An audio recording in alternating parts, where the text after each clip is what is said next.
Levi Boone had been drifting for 3 months when he saw the weathered "Help Wanted" sign nailed to the general store post in Cedar Falls. His last dollar had bought him a cup of coffee and a stale biscuit, and his horse needed grain more than he needed pride. The notice was simple: ranch hand needed, hard work, fair pay, Silverthorne Ranch, 20 miles north. He'd worked cattle before, mended fence, broken horses that didn't want breaking. What he hadn't expected was riding up to find a woman in worn, leather chaps directing the unloading of hay bales with the authority of someone born to command. Camille Ashford stood with her boots planted wide, hat pulled low, barking orders to men twice her size who jumped to obey. When she offered him the job with a firm handshake and steady eyes, Levi figured he'd found himself a decent foreman who happened to wear skirts. But what happens when a drifting cowboy discovers the woman paying his wages owns more land than some entire counties? Before we jump back in, tell us where you're tuning in from. And if this story touches you, make sure you're subscribed, because tomorrow I've saved something extra special for you. The bunkhouse smelled of leather and honest sweat, a scent that reminded Levi of better times when he'd had purpose beyond his next meal. He set his worn saddlebags on the narrow cot Camille had pointed him toward, taking in the sparse but clean quarters. Through the single window, he could see the woman who'd hired him walking the fence line with the measured stride of someone inspecting their domain. "She's tougher than rawhide, that one," said a gravelly voice from the doorway. Levi turned to find a man in his 60s, silver-bearded and bow-legged, leaning against the frame. "Name's Charlie Bates. Been working this spread longer than you've been breathing, I'd wager." Levi Boone. He extended his hand, noting Charlie's firm grip and the calluses that spoke of decades in the saddle. "How long has Miss Ashford been running things?" Charlie's eyes narrowed slightly, a look that Levi had seen before, the careful assessment of a man deciding how much truth to share. "Long enough to know her business. You'd do well to remember that." The warning was gentle but clear. Levi nodded, understanding the unspoken loyalty that bound these men to their boss. He'd worked ranches where the hands talked freely about their employers' shortcomings, but there was something different here, a respect that ran deeper than fear or mere obligation. As the sun climbed higher, Levi found himself assigned to Charlie's crew, tasked with checking the north pasture where reports of broken fence had come in. The work was familiar: riding the boundaries, spotting weak posts, noting where the wire had grown slack. But it was Camille's presence that made the day remarkable. She appeared at each work site, like a general inspecting troops, but her attention to detail went beyond simple oversight. She knew the name of every horse, the temperament of every bull, the exact count of cattle in each section. When she spoke to the men, it was with the easy familiarity of someone who'd earned her place through competence rather than inheritance. "That section by Willow Creek needs reinforcing before the next storm," she told Charlie, pointing to a stretch of fence that looked solid enough to Levi's eye. "The ground gets soft there. Posts start to lean." Charlie nodded with the respect of experience, recognizing expertise. "I'll get Miguel and Santos on it tomorrow." "Good." Her gaze shifted to Levi, and he felt that same measuring look Charlie had given him. "How are you settling in, Boone?" "Fine, ma'am. Good to be working again." Something in his tone must have satisfied her, because she nodded once, sharply, before moving on to examine a gate that hadn't quite latched properly. Levi watched her check the mechanism with hands that knew their way around hardware, her movements efficient and sure. "She always been in ranching?" he asked Charlie quietly. "Born to it," came the careful reply. "Her daddy taught her everything he knew about this business." There was something in Charlie's tone that suggested more to the story, but Levi had learned when to push and when to let sleeping dogs lie. Instead, he focused on the work, finding a rhythm in the familiar tasks that had been his livelihood for more years than he cared to count. The Silverthorne Ranch was bigger than most operations he'd worked, with sections stretching beyond the visible horizon. The cattle were prime Angus stock, the horses well-trained and healthy, the equipment maintained to standards that spoke of serious investment. This wasn't some struggling outfit scraping by on hope and stubbornness. This was a professional operation run with the kind of attention that came from understanding both the land and the market. At midday, they gathered under a stand of cottonwoods, near a spring-fed creek, sharing the sandwiches Camille had packed for the crew. She sat with them on a fallen log, hat pushed back, eating the same simple meal as her hands. There was no airs about her, no attempt to maintain distance through ceremony or formality. Heard there might be trouble coming from the railroad. Mentioned Santos, a lean man with intelligent eyes and hands gentle enough to doctor a sick calf. Camille's expression didn't change, but Levi caught the slight tightening around her eyes. Railroads are always looking for the easiest route. Doesn't mean they'll find it here. Been surveyors nosing around the Morrison place, Charlie added.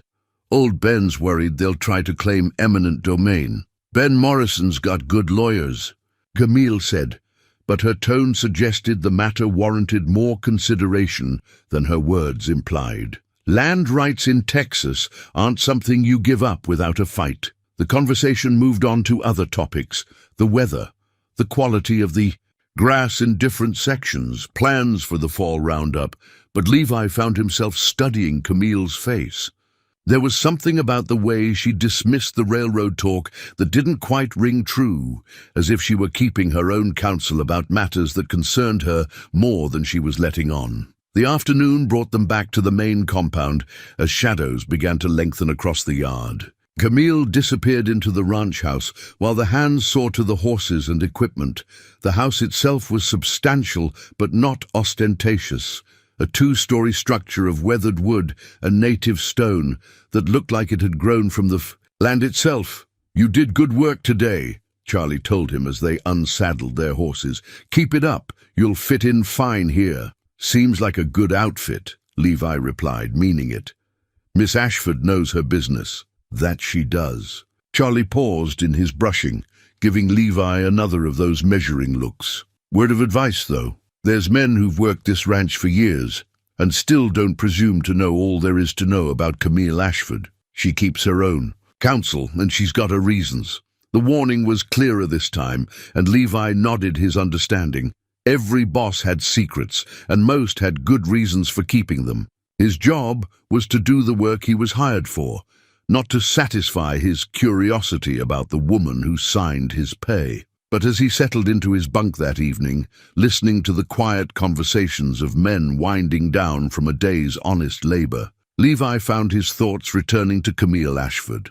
There had been moments during the day when he'd caught glimpses of something beneath the competent ranch boss, a careful intelligence that seemed to be working on problems bigger than broken fence and stray cattle. The lamp in the ranch house stayed lit long after the bunkhouse had gone dark, and from his window, Levi could see the silhouette of a figure bent over papers at a desk. Whatever concerns occupied Camille Ashford's evening hours, they were clearly more complex than the day-to-day operations of even a substantial ranch. He'd worked for plenty of bosses over the years, men and women who ran their operations with varying degrees of skill and integrity.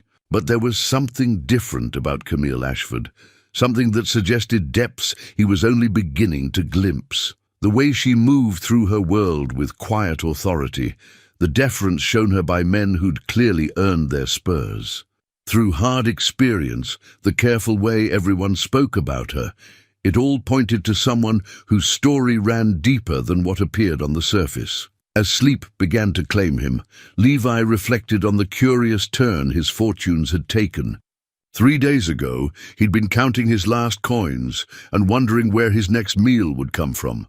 Now he had honest work, a clean bed, and wages that would let him hold his head up again.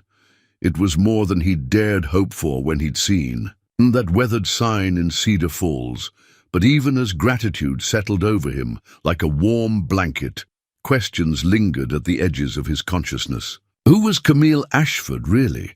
What kind of operation was he now part of, and why did he have the feeling that his simple job as a ranch hand might turn out to be considerably more complicated than advertised? The last thing he saw before sleep took him was that lamp still burning in the ranch house window, a beacon in the darkness that somehow seemed to promise both answers and more questions in the days ahead. The trouble arrived on a Tuesday morning in the form of 3 black carriages rolling up the main road like a funeral procession. Levi was mending harness in the shade of the barn when he spotted the dust cloud, and something about the deliberate pace of the approaching vehicle set his teeth on edge. These weren't neighbors coming to call or suppliers making deliveries. This had the look of business and not the friendly kind. Camille emerged from the ranch house as the first carriage came to a stop in the yard, her movements controlled but alert. She changed from her working clothes into a crisp white shirt and dark skirt, as if she'd been expecting company and had dressed accordingly. Levi set down his leather work and moved closer, instinct telling him his boss might need backup for whatever was about to unfold. The man who stepped down from the lead carriage carried himself with the smooth confidence of someone accustomed to getting his way. Tall and well-dressed in a suit that probably cost more than most men earned in a year, he had the look of money and the bearing of power. His companions were cut from different cloth, harder men with watchful eyes and the kind of stillness that spoke of experience with violence. Miss Ashford, I presume? The well-dressed man removed his hat with theatrical courtesy, revealing silver hair and a face that might have been handsome if not for the calculating coldness in his pale eyes. Harrison Blackwood, representing the Transcontinental Railroad Company. I believe my office sent word of my visit, Mr. Blackwood. Camille's voice was level, giving nothing away. I received your letter. As I indicated in my response, Silverthorne Ranch is not for sale. Blackwood's smile was the kind that never reached the eyes. Perhaps we might discuss the matter privately. I believe you'll find our offer quite generous. There's nothing to discuss. My position is clear. Levi found himself studying the interplay between them, noting the way Blackwood's men had positioned themselves around the yard with the casual precision of a well-trained unit. These weren't railroad clerks or surveyors. They were enforcers, and their presence here was no accident. Miss Ashford, I fear there may be some misunderstanding about the scope of our requirements. Blackwood reached into his coat and withdrew a leather portfolio. The proposed route for the Transcontinental Line represents a vital national interest. The benefits to the local community would be substantial. The community seems to be managing well enough without your railroad, Mr. Blackwood. The railroad man's smile faltered slightly. Progress waits for no one, Miss Ashford. The line will be built, with or without individual cooperation. Those who work with us find the experience profitable. Those who oppose us, he let the sentence hang, its implications clear. Levi saw Camille's posture shift almost imperceptibly, the subtle straightening that came before a fight. Whatever else she might be, this woman wasn't easily intimidated. Are you threatening me, Mr. Blackwood? Merely explaining realities. The federal government has broad powers when it comes to projects of national importance. Eminent domain proceedings can be lengthy and expensive. Far better to reach an amicable agreement. From his position near the barn, Levi could see Charlie and several other hands drifting closer, their movements casual but purposeful. Whatever was happening here, the ranch crew was closing ranks around their boss. Your letter mentioned compensation, Camille said, her tone suggesting she was humoring him rather than expressing genuine interest. Blackwood's confidence returned. Indeed. We're prepared to offer $25,000 for the necessary right-of-way across your property. The figure hung in the air like smoke from a gun barrel. It was more money than Levi had ever heard mentioned in casual conversation, enough to buy and stock a good-sized ranch. For a moment, he wondered if Camille might actually consider it. And if I refuse? As I mentioned, there are legal remedies available to us, but I'm confident it won't come to that. You strike me as a practical woman. Camille studied the documents he offered, her face giving away nothing of her thoughts. When she looked up, her expression was polite but final. "Mr. Blackwood, I appreciate you coming all this way, but my answer remains the same. Silverthorn Ranch is not for sale, not for 25,000 or any other amount." The change in Blackwood's demeanor was subtle but unmistakable. The courteous mask slipped just enough to reveal something harder underneath.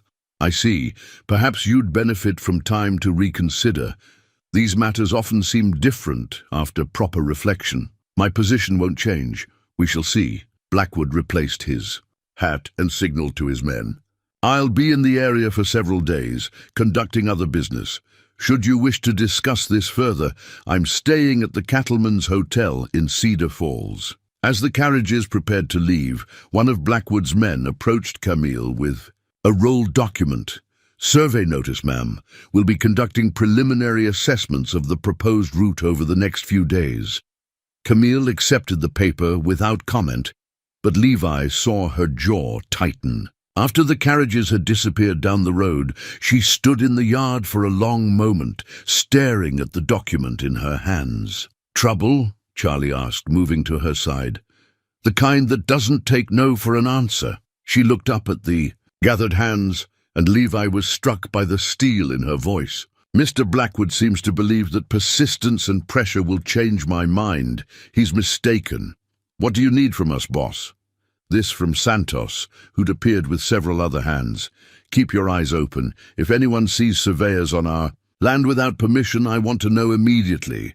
We'll be documenting every trespass, every boundary violation. And if they push back..." Charlie's question carried the weight of experience with men like Blackwood. "Then we push harder." Camille's smile was sharp as a blade. "Mr. Blackwood may have the backing of a railroad company, but this is still Texas, and property rights still mean something here." As the hands dispersed to their duties, Levi found himself alone with Camille in the yard. She was studying the survey notice with an intensity that suggested she was reading more into it than the simple legal language it contained. "You know this Blackwood?" he asked. "I know his type, men who mistake money for power and power for right." She folded the document with deliberate care. "They come in expecting to intimidate a simple ranch woman, thinking they can bully their way to what they want. Seems like they picked the wrong woman to bully." Camille looked at him sharply, as if surprised by his comment. "You think I can handle them?" "I think you've been handling men like that longer than I've been riding for." "Wages." Something in her expression softened slightly. "Thank you for that boon. Not everyone would see it that way. Then not everyone's been paying attention." She studied his face for a moment, and Levi had the sense of being evaluated according to criteria he didn't fully understand. Whatever she saw seemed to satisfy her. "I may need to make some trips to town over the next few days, legal consultations, that sort of thing. Can I count on you to keep an eye on things here?" "Of course." "Good." She turned toward the house, then paused. "Boone, be careful around Blackwood's people. They're not railroad employees. They're hired muscle dressed up in company clothes. If they approach you, don't engage. Just come find me." The warning sent a chill down Levi's spine. He dealt with his share of hard men over the years, but there had been something about Blackwood's companions that suggested a level of professionalism that went beyond simple intimidation. "You expecting them to try something?" "I'm expecting them to do whatever Blackwood thinks will get him what he wants, and right now what he wants is my land." As she disappeared into the house, Levi found himself staring at the road where the carriages had vanished. The morning had started like any other, with routine work and the comfortable rhythms of ranch life. Now the air seemed charged with tension, as if a storm were building just beyond the horizon. He'd worked for bosses who'd faced financial troubles, drought, disease, and market collapse. But this felt different, more personal, and potentially more dangerous. Blackwood hadn't come here just to buy land, he'd come to take it, and Camille's refusal had clearly been anticipated rather than simply disappointed. The implications were troubling. If Blackwood had expected resistance, then he'd also prepared for it. The men he'd brought weren't negotiators, They were enforcers, and their presence suggested this conflict was far from over. As Levi returned to his harness work, he found his attention divided between the familiar task and the question of what he'd gotten himself into. 3 days ago, his biggest concern had been finding his next meal. Now he was apparently part of a range war between a railroad company and a woman who commanded more loyalty and respect than any simple ranch foreman had a right to expect. The more he thought about it, the more convinced he became that there was far more to Camille Ashford's story than met the eye. The deference shown her by experienced hands, the quality of her operation, the way she'd handled Blackwood with the confidence of someone accustomed to dealing with powerful men. It all suggested depths he was only beginning to glimpse. Whatever secrets she was keeping, Levi realized, they were about to be tested in ways that might prove dangerous for everyone involved. The morning after Blackwood's visit dawned grey and restless, with clouds building in the west that promised rain before evening. Levi found Camille already up and moving when he emerged from the bunkhouse, her silhouette visible against the pre-dawn sky as she walked the perimeter of the main compound. There was something different about her movements, a measured alertness that reminded him of a cat sensing danger in the shadows. "Early start today," he said, approaching with 2 cups of coffee he'd brought from the kitchen. She accepted the cup gratefully, and he noticed the faint lines of fatigue around her eyes. Couldn't sleep, kept thinking about what Blackwood said, and more importantly, what he didn't say, such as, he knew too much about this place, about the layout, the operation, even some of our routines. She sipped her coffee, staring out at the horizon where the first hint of sunrise was beginning to show. That doesn't happen overnight. Someone's been watching us, gathering information. The thought sent an uncomfortable chill through Levi. You think he's had people spying on the ranch? I think Harrison Blackwood doesn't make moves without knowing exactly what he's dealing with. The question is how long they've been watching and what else they've learned. As if summoned by their conversation, Charlie appeared from the direction of the horse pasture, his expression grim. "Boss, you're going to want to see this." They followed him to the north fence line, where a section of wire had been cut clean through during the night. The cuts were precise, deliberate, not the random damage of animals or weather, but the purposeful work of someone with wire cutters and an agenda. "A could-be coincidence," Charlie offered, but his tone suggested he didn't believe it any more than they did. "Could be a lot of things," Camille replied, kneeling to examine the cut ends of the wire. "But I don't much believe in coincidences anymore." They spent the morning riding the boundaries, checking for other signs of tampering. They found 2 more cut fences and evidence that someone had been watching the ranch from a rise about a mile north of the main buildings. The ground was too hard to hold clear tracks, but the flattened grass and a handful of cigarette butts told the story clearly enough. "Professional work," Levi observed, studying the spy's nest. "Whoever was here knew how to stay hidden and had patience enough to do it right." Camille's expression was thoughtful. "The question is whether this is intimidation or intelligence. Gathering, maybe both." As they repaired the damaged fences, Levi found himself working alongside Camille in a way that felt natural despite the circumstances. She was handy with tools and quick to anticipate what needed doing next, her movements efficient and sure. There was something companionable about the shared work, a rhythm that developed between them as they spliced wire and reset posts. "You've done this before," she observed, watching him twist a wire splice with practiced ease. "More times than I care to count. Seems like half the jobs I've worked involve fixing what someone else had torn down. Is that how you see this? Someone tearing down what we've built?"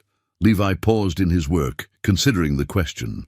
"I see someone trying to take something that doesn't belong to them. Whether it's through law or intimidation doesn't change the basic fact of it." Something in his tone seemed to satisfy her, because she nodded and returned to her own work. They finished the repairs in comfortable silence, but Levi was conscious of the way she moved, the competence in her hands, the careful intelligence behind her grey eyes. There was more to Camille Ashford than her role as ranch boss. Layers of complexity that became more apparent the more time he spent in her company. The ride back to the main compound took them through some of the most beautiful country Levi had seen in years of wandering.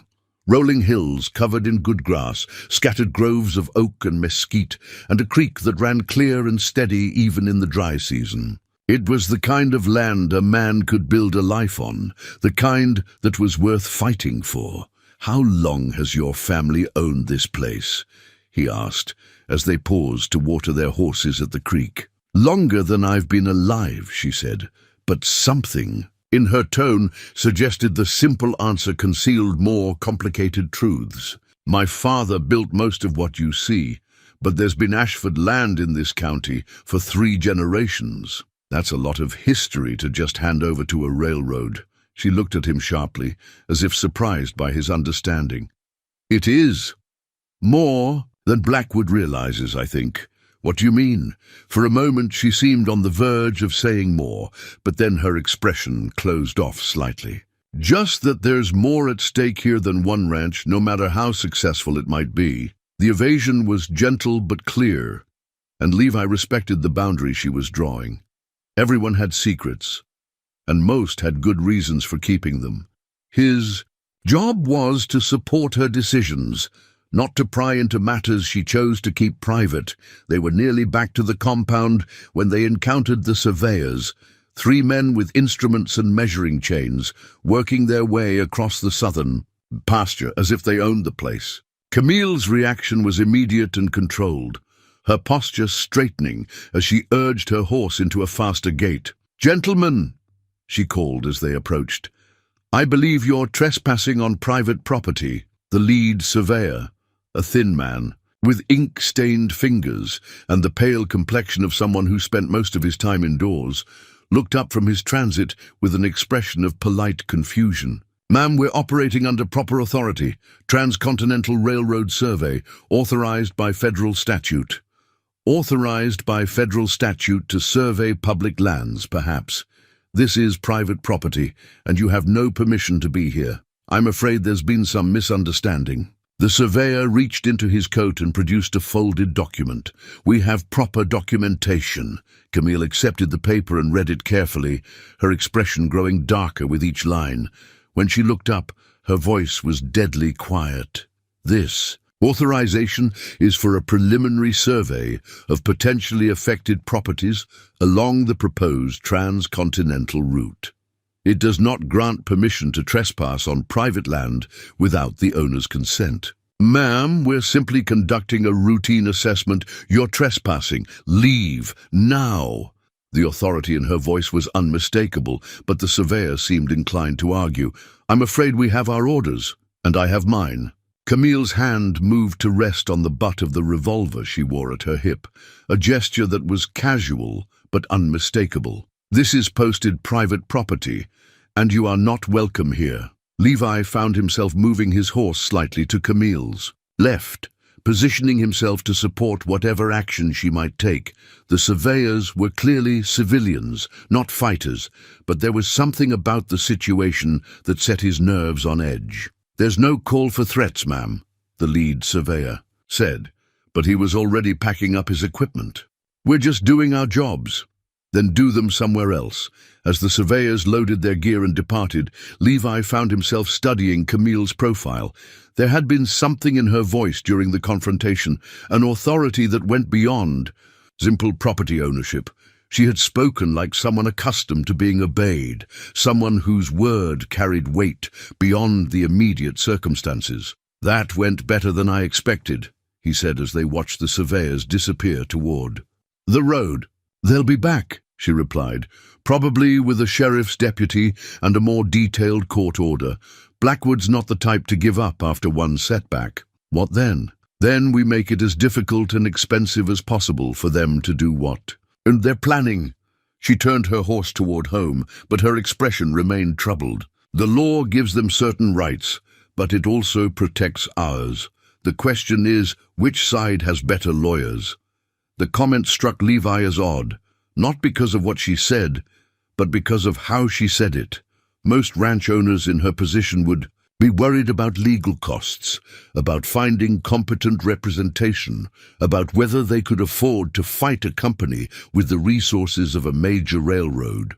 Camille sounded like someone who had already considered these questions and found the answers satisfactory. That evening, as the hands gathered for supper in the main kitchen, the mood was subdued but determined. Word of the confrontation with the surveyors had spread quickly, and everyone understood that the conflict with Blackwood was escalating beyond simple intimidation. "What's the plan, boss?" asked Miguel, a quiet man whose calm competence had earned him the respect of the other hands. "We document everything," Camille replied. "Every trespass, every attempt at intimidation, every violation of our property rights. We make sure they can't claim ignorance of the law or good faith mistakes, and if they push harder, then we push back. This is our land, our home, our livelihood. Nobody takes that away without a fight." The simple words carried a weight that settled over the room like a promise. Looking around the table at the faces of the men who worked for Camille Ashford, Levi saw the same determination he heard in her voice. These weren't just employees. They were invested in something larger than their individual wages, bound together by loyalty and shared purpose. Later, as the evening wound down and the hands drifted off to their quarters, Levi found himself alone, with Camille on the front porch of the ranch house. The threatened rain had arrived, falling in a steady patter that drummed against the roof and turned the yard into a collection of puddles that reflected the lamplight from the windows. "Thank you for backing me up today," she said, her voice quiet in the darkness. "With the surveyors, I mean. Seemed like the right thing to do. Not everyone would see it that way. Some men might figure it's not their fight, not their problem." Levi considered that. "Maybe, but I've never been much good at walking away from something that needed doing." She was quiet for a moment, and when she spoke again, her voice carried a note of something that might have been vulnerability. "I need you to understand something, Boone. This situation with Blackwood, it's going to get worse before it gets better. There may come a time when working here becomes dangerous, when staying means more risk than a simple ranch hand should have to take on. Are you firing me? I'm giving you an out. No judgment, no hard feelings, just the chance to walk away while... Walking away is still easy." Levi rocked back in his chair, studying her profile in the dim light. "And if I don't take it, then you're part of whatever comes next. All of it." The weight of the choice settled over him like a blanket. He could leave, take his wages, saddle his horse, and be gone before morning. Find another ranch, another job, another life that didn't involve railroad tycoons and property disputes, and whatever other complications were clearly building around Camille Ashford.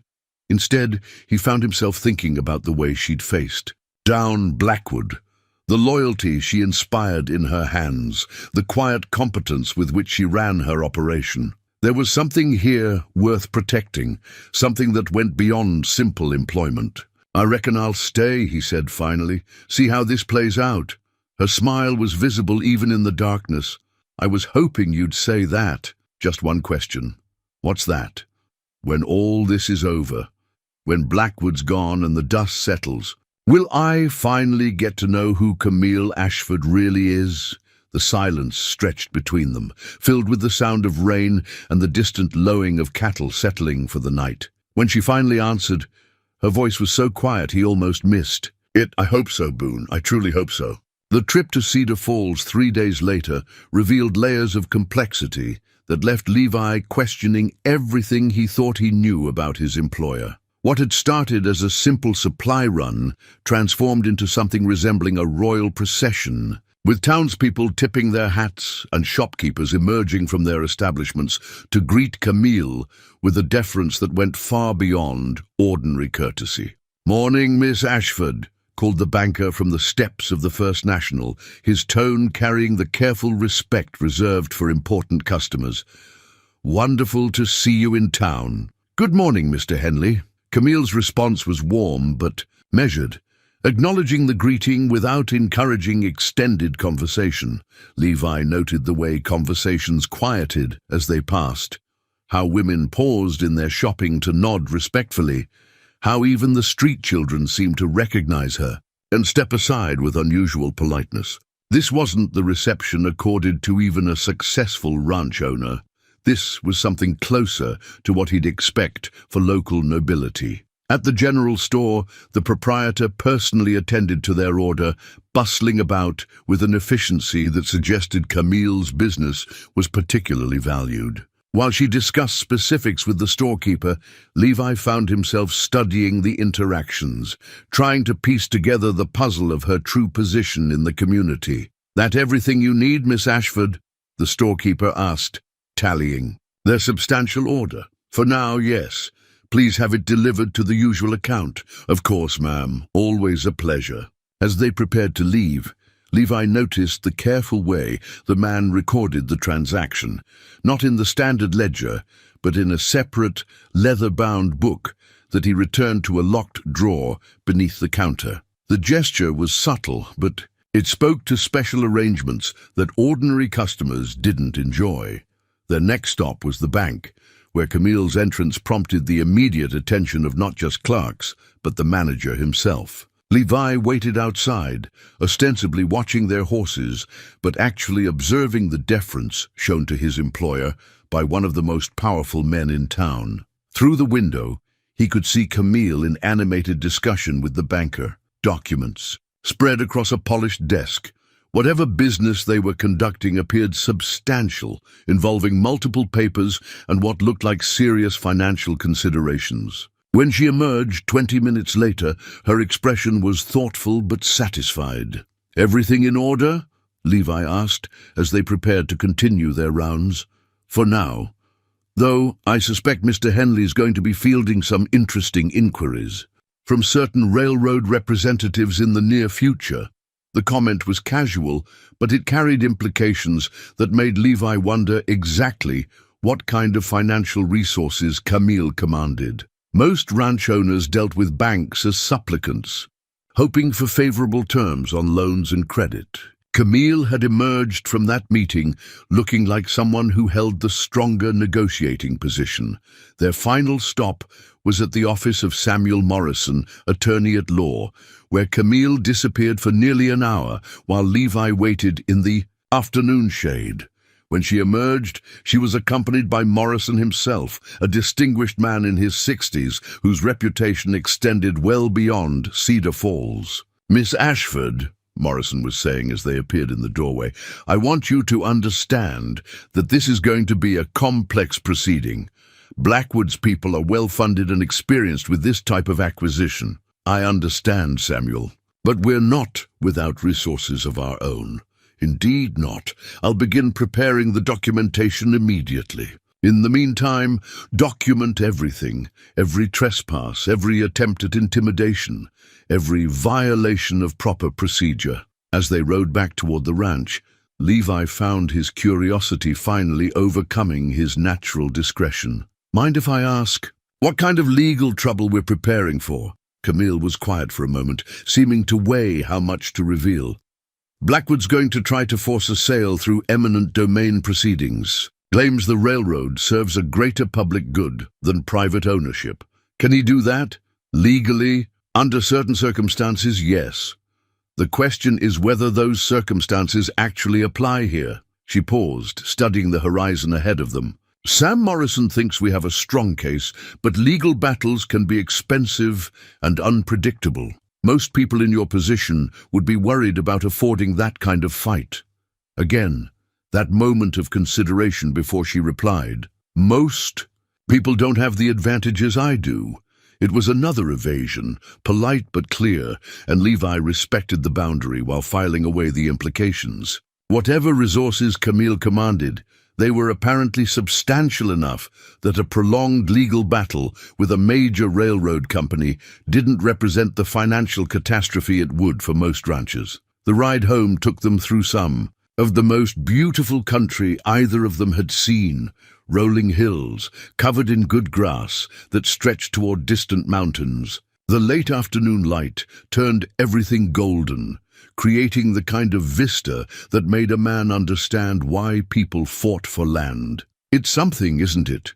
Camille said, following his gaze across the landscape. "Makes a man understand why you wouldn't want to give it up." "It's not just about not wanting to give it up," she replied, her voice taking on a reflective quality. "It's about responsibility.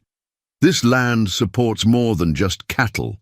It supports the people who work it, their families, the community that's grown up around it. When you own something like this, you're not just an individual anymore, you're a steward."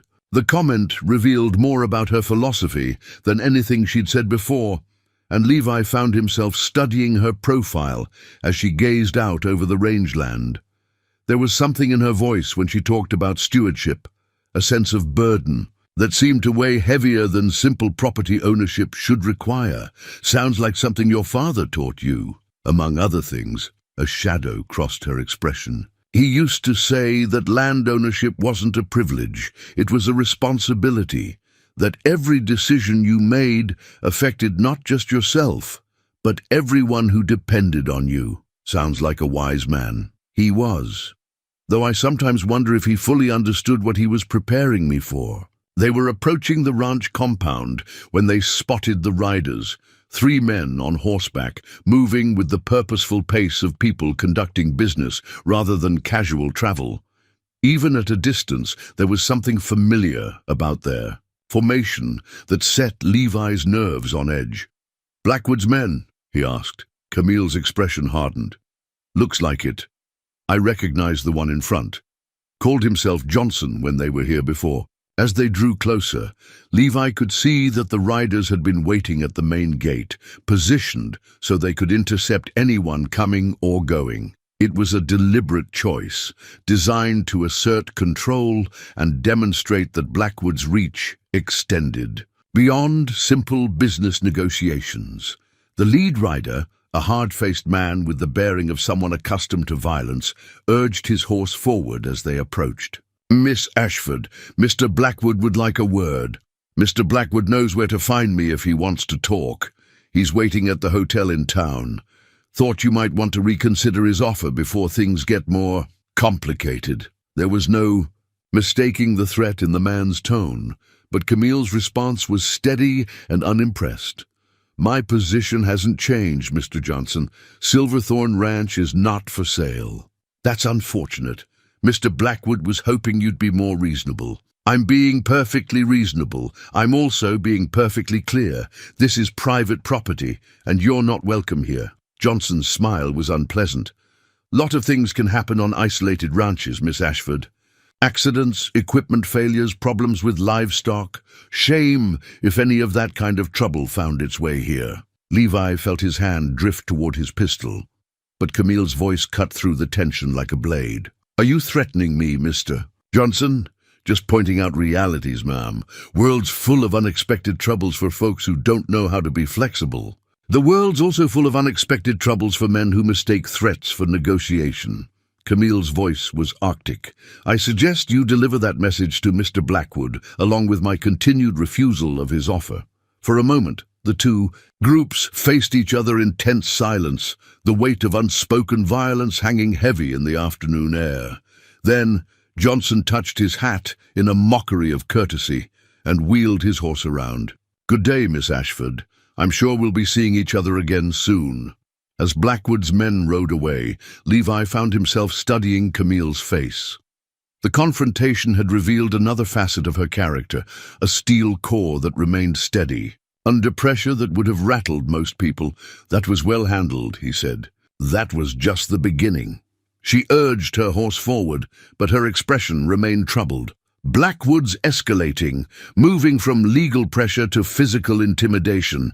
Next step will probably be more direct action, such as sabotage, maybe violence against the hands. He's testing our resolve, seeing how far he can push before we break. "And if we don't break," Camille's smile was sharp, "then he learns that some people push back harder than expected." That evening, as the hands gathered for supper, the mood was noticeably more subdued than usual. Word of the confrontation at the gate had spread quickly, and everyone understood that the conflict with Blackwood was entering a more dangerous phase. "What's the plan, boss?" Charlie asked during the meal. "We stick together, watch each other's backs, and document everything they do," Camille replied. "But we also make it clear that intimidation won't work. And if they try something more direct, then we respond appropriately." Her voice carried a finality that discouraged further questions. Later, as Levi was settling into his bunk, Charlie approached with the careful manner of someone delivering uncomfortable news. "Boone, you ought to know. There's been talk in town. About you." "What kind of talk?" "The kind that suggests Blackwood's people have been asking questions. About your background, your history, why you're working here." Levi felt a chill that had nothing to do with the evening air. "Any particular reason they'd be interested in a drifting cowhand?" "Maybe they're trying to find leverage, ways to pressure the boss through her people." Charlie's expression was grim. "Or maybe they're looking for weak spots, someone they can turn or use against her." The implications were sobering. Levi had worked plenty of jobs where his past was his own business, but now it seemed his personal history might become a weapon in someone else's fight. "You think I should be worried? I think you should be careful. Men like Johnson don't just make threats, they follow through on them. And if they think you're important to Miss Ashford..." Charlie didn't need to finish the sentence. The threat was clear enough. As Levi lay in his bunk that night, listening to the quiet sounds of the ranch settling into sleep, he found himself thinking about the choice he'd made to stay. What had seemed like simple loyalty to a good boss was revealing itself as something far more complex and potentially dangerous. But even as the risks became clearer, he found his resolve strengthening rather than weakening. There was something about Camille Ashford, her quiet strength, her unwavering principles, the loyalty she inspired in her people, that made the danger seem worthwhile. Whatever secret she was keeping, whatever resources she commanded, whatever responsibilities weighed on her shoulders, she was fighting for something that mattered, and if fighting meant standing against men like Blackwood and Johnson, then it was a fight worth having. The only question now was how far Blackwood was willing to go to get what he wanted, and whether the people standing with Camille Ashford were prepared for the answer. The evening Camille showed him her father's study changed everything between them. It happened 3 days after the confrontation at the gate, when the tension around the ranch had settled into a watchful quiet that reminded Levi of the moments before a storm broke. She'd invited him to the ranch house after supper, ostensibly to discuss security arrangements, but when she led him into the oak-paneled room behind the main parlor, he realized he was being offered something far more significant than a planning session. "This was my father's retreat," she said, lighting the oil lamp on the massive desk that dominated the room, "where he conducted the real business of our holdings. The walls were lined with leather-bound books, maps, and framed documents that spoke of serious business conducted over many years, but it was the items on the desk that caught Levi's attention. A pair of ornate silver spurs, obviously antique and clearly treasured, resting on a velvet cloth beside a collection of papers and correspondence. "Those were his father's spurs," Camille said, following his gaze. "Brought from Spain in 1847 when the family first came to Texas. They represent something more than just riding equipment. They're a symbol of legacy, of responsibility passed down through generations." Levi approached the desk carefully, sensing he was being admitted to something sacred. The spurs were beautiful work, engraved with patterns that spoke of old-world craftsmanship and new-world purpose. But it was their placement, positioned where the room's occupant would see them constantly, that spoke to their true significance. He used to tell me that those spurs reminded him every day that he wasn't just managing property, he was stewarding. A trust, Camille continued, that every decision he made affected not just his own interests, but the interests of everyone who depended on the land. Sounds like he took that responsibility seriously enough to build something that could last beyond his own lifetime. She moved to one of the map cases and withdrew a large document, spreading it across the desk beside the spurs. "This is what he left me, Boone. This is what Blackwood is really after." The map revealed the true scope of the Ashford holdings, and Levi felt his breath catch as he studied the carefully marked boundaries. What he'd assumed was a substantial ranch was actually a network of properties that stretched across 3 counties, encompassing not just grazing land, but timber holdings, mineral rights, and what appeared to be significant water resources. "Sweet Jesus," he breathed. "This isn't just a ranch, this is an empire. My father spent 40 years assembling these holdings, piece by piece, always thinking about the long term. He understood that land was more than just property. It was power, security, and responsibility all wrapped together." Levi studied the map more carefully, beginning to understand the strategic implications of what he was seeing. The Ashford holdings controlled major water sources, commanded key transportation routes, and encompassed some of the finest grazing and agricultural land in the region. In the wrong hands, this consolidation of resources could reshape the entire economic landscape of Central Texas. Blackwood knows about all this. Blackwood knows enough to understand that controlling these holdings would give him leverage over far more than just railroad routes. Water rights alone would allow him to dictate terms to dozens of smaller ranchers and farmers. The implications were staggering. What had seemed like a simple property dispute was actually a struggle for regional dominance, with consequences that would affect thousands of people. "Why show me this?" Levi asked. Camille was quiet for a moment, her fingers tracing the boundaries marked on the map. "Because you have a right to know what you're really fighting for. Because I need someone I can trust to understand the full scope of what's at stake. And you trust me? You've had multiple opportunities to take advantage of information, to side with Blackwood for profit, to simply walk away when things got dangerous." She looked up from the map, her grey eyes serious. "Instead, you've stood by me without knowing the full truth. That says something about your character." The weight of her trust settled over him like a mantle. "What about the others? Charlie, Santos, the rest of the hands? They know enough to understand their loyalty is important, but the full picture, that's something I've shared with very few people over the years. Why the secrecy?" Camille moved to the window, gazing out into the darkness where the ranch compound lay quiet under the stars. "Because knowledge like this makes you a target. Because there are people who would kill for the kind of power these holdings represent. Because my father taught me that the greatest strength sometimes comes from being underestimated." The conversation was interrupted by a soft knock at the study door. Charlie's voice came through the heavy wood, carefully controlled but urgent. "Boss? Sorry to interrupt, but we've got a situation out here." Camille exchanged a quick glance with Levi before moving to open the door. Charlie stood in the hallway, hat in hand, his expression grim. "What is it?" Riders approaching from the south road. 3 men, moving careful-like. Santos spotted them about 10 minutes ago. "Blackwood's people? Can't tell for sure in this light, but the timing seems awfully convenient." Camille's expression hardened. "How long until they reach the compound?" 5 minutes, maybe less.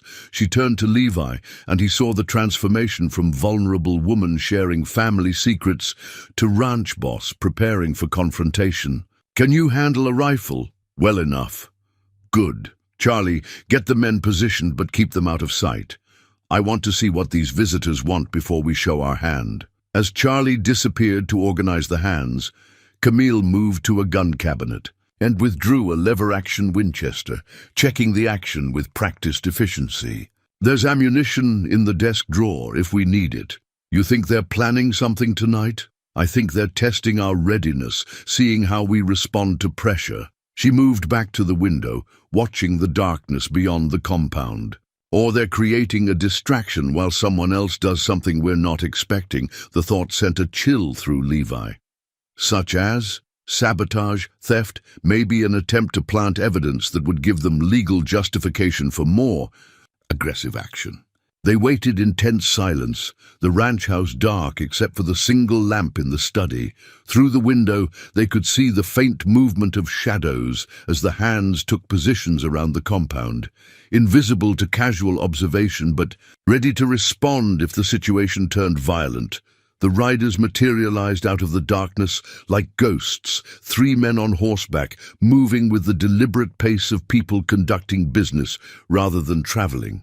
Even in the dim starlight, there was something familiar about their formation that confirmed Charlie's suspicions. "Johnson again," Camille murmured, recognizing the lead rider. The men rode directly to the front of the ranch house and stopped, making no attempt at stealth or surprise. Johnson called out in a voice that carried clearly across the night air, "Miss Ashford, we know you're in there.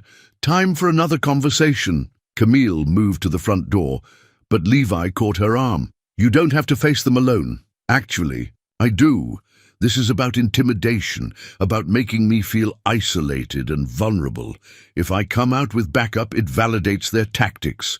And if it's a trap, then you and the boys make sure they regret it." She stepped onto the front porch with the confidence of someone who owned everything in sight, the rifle held casually but ready. "It's rather late for social calls, Mr. Johnson. Business doesn't keep regular hours, Miss Ashford.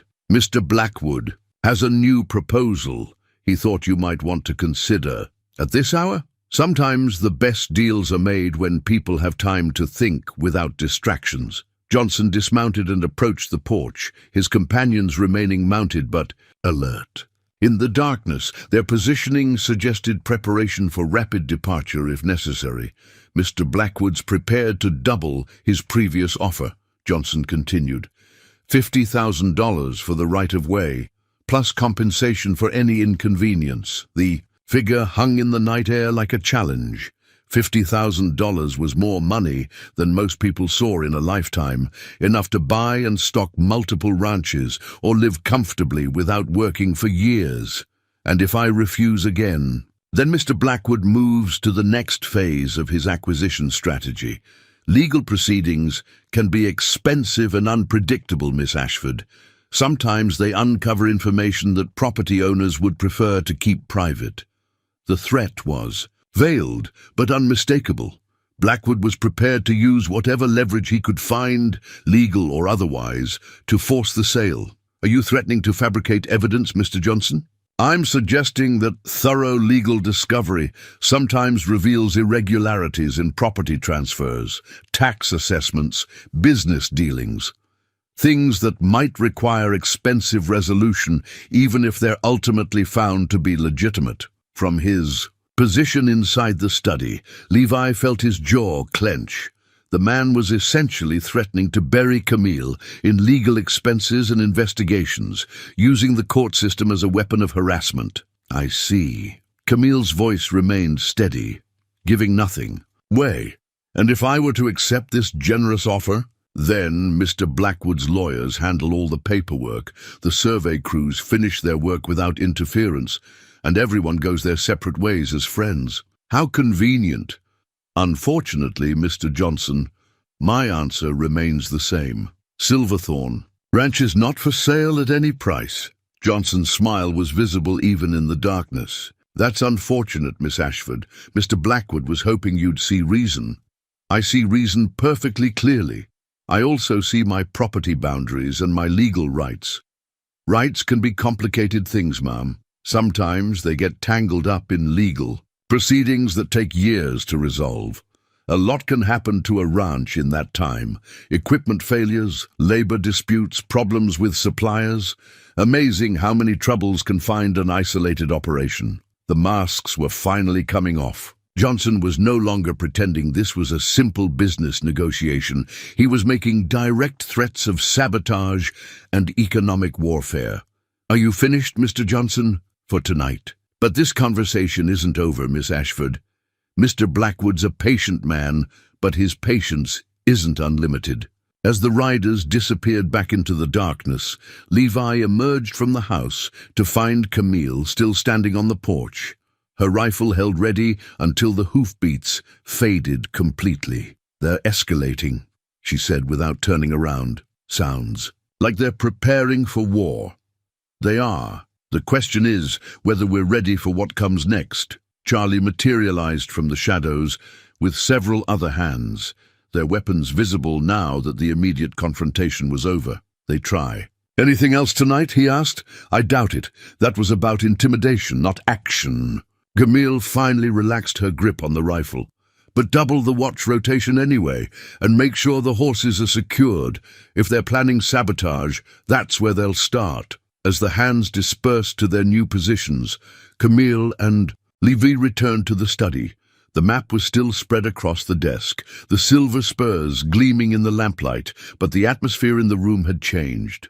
What had been a moment of trust and revelation had become a war council. $50,000, Levi said.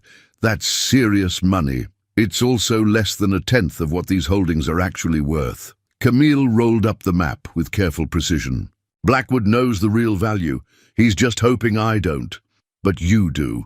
I've known since I was 16, and my father started teaching me about the business." She returned the map to its case, her movements precise and controlled. "The question now is whether I'm prepared to fight for it with everything I have. And are you?" Camille looked at him across the desk, her expression resolute. "My father spent his life building something worth preserving. I won't be the generation that lets it slip away because I was too frightened or too weak to fight." The determination in her voice was absolute, but Levi caught something else underneath, a loneliness that came from carrying such responsibility largely alone. "You don't have to fight it alone," he said quietly. "Don't I? Look at what happened tonight."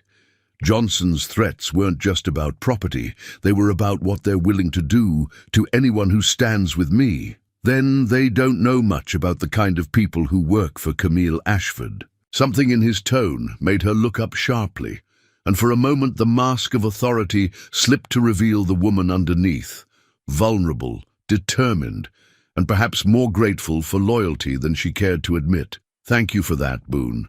For all of it. Thank me when this is over and we're still standing." Her smile was small but genuine. "I intend to."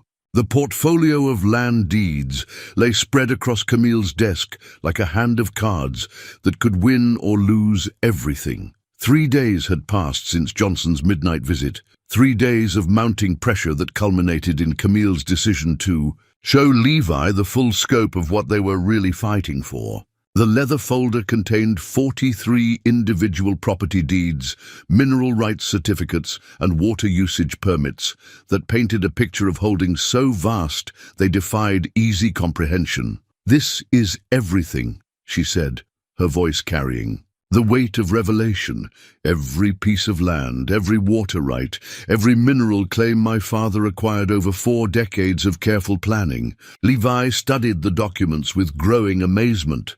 Properties in 6 counties, water rights to 3 major rivers, mineral claims that included not just the obvious oil and gas prospects, but also substantial limestone quarries, and what appeared to be significant deposits of rare earth minerals. How much is it all worth? Conservatively, $2 million. But that's just the current value. My father believed we were sitting on resources that could be worth 10 times that within the next decade. The figure was staggering. $2 million represented more wealth than most people could comprehend, the kind of money that could reshape entire regions and influence state politics.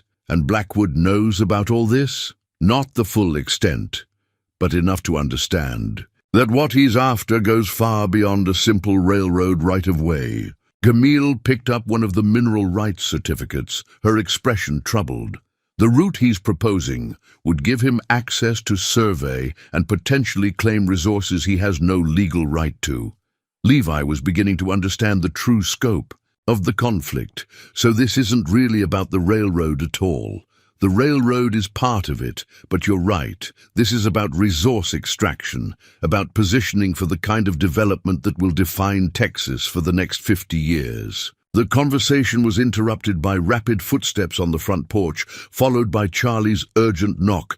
"Boss, you need to see this right away." They found Charlie standing beside his horse, still breathing hard from a fast ride, holding a folded paper that shook slightly in his weathered hands.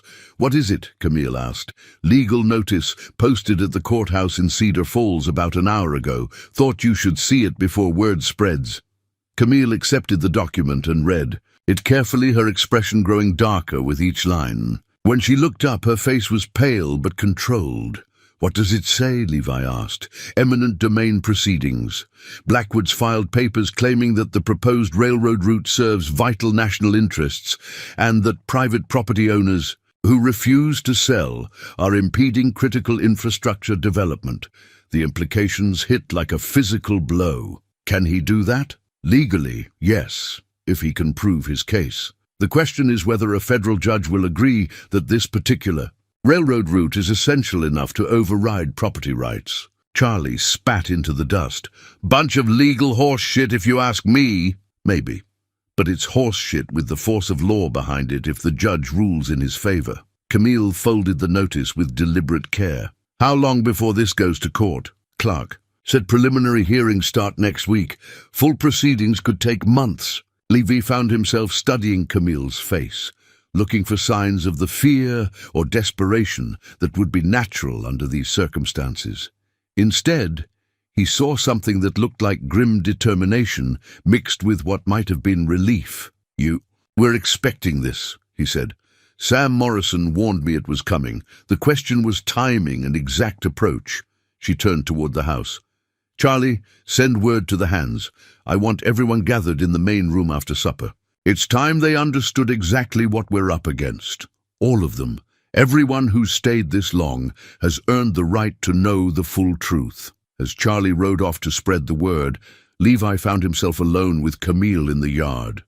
The afternoon was drawing toward evening, painting the sky in shades of gold and red that made the landscape look almost ethereal. "You're not surprised by this development," he observed. "Surprised?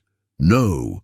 Disappointed that it's come to legal warfare rather than honest negotiation?" "Yes." She gazed out over the rangeland that stretched toward the horizon. "My father always said that when men can't get what they want through fair dealing, they turn to lawyers and judges to take it for them." "What's our next move?" "Our next move?"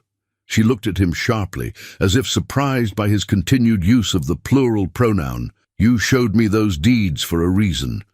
You trusted me with information that could destroy you in the wrong hands. That makes this my fight, too." Something in her expression softened. "I'm not sure you understand what you're saying, Boone. If we lose this legal battle, if Blackwood gets what he wants, everyone associated with me becomes a target for retaliation.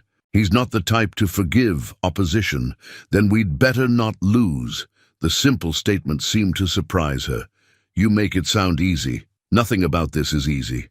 But running away won't make it easier." They were interrupted by the arrival of a rider approaching from the direction of town.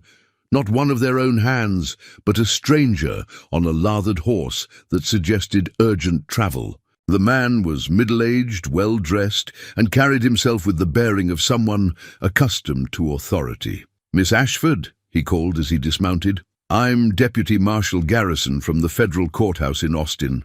I have papers for you." Camille accepted the documents with the calm of someone who had been expecting them. "More legal proceedings?" "Asset freeze order, ma'am. Federal judge has ruled that pending the outcome of the eminent domain case, certain of your holdings need to be secured against potential transfer or encumbrance." The words hit like a slap. "Asset freeze?" "Nothing too restrictive, ma'am. You can continue normal ranch operations, but any major financial transactions need court approval, just a precautionary measure." Levi felt his anger building as he watched the deputy deliver what amounted to a financial imprisonment order. On whose request? Transcontinental Railroad petitioned the court, claiming risk of asset concealment or transfer to avoid fair compensation. The strategy was becoming clear. Blackwood wasn't just trying to force a sale. He was systematically removing Camille's ability to fight by tying up her resources in legal proceedings. "How long does this order remain in effect?" Camille asked. "Until the eminent domain case is resolved, ma'am. Could be weeks, could be months." After the deputy left, Camille stood in the yard holding the papers, her expression unreadable. When she finally spoke, her voice was quiet but steady. "He's good. I'll give him that." "Who's good?" "Blackwood. This isn't just legal pressure, it's economic warfare. By freezing my assets, he limits my ability to fund an extended legal battle while his own resources remain unlimited." The implications were sobering. Can you still afford to fight? For now. But if this drags on for months... She didn't finish the sentence, but the concern was clear. That evening's gathering in the ranch house main room had the solemnity of a war council. All 12 hands were present, along with Charlie and Santos, representing the senior leadership. Camille had arranged chairs in a rough circle, creating an atmosphere of equality rather than hierarchy. "You all know we're facing legal challenges from the railroad," she began without preamble.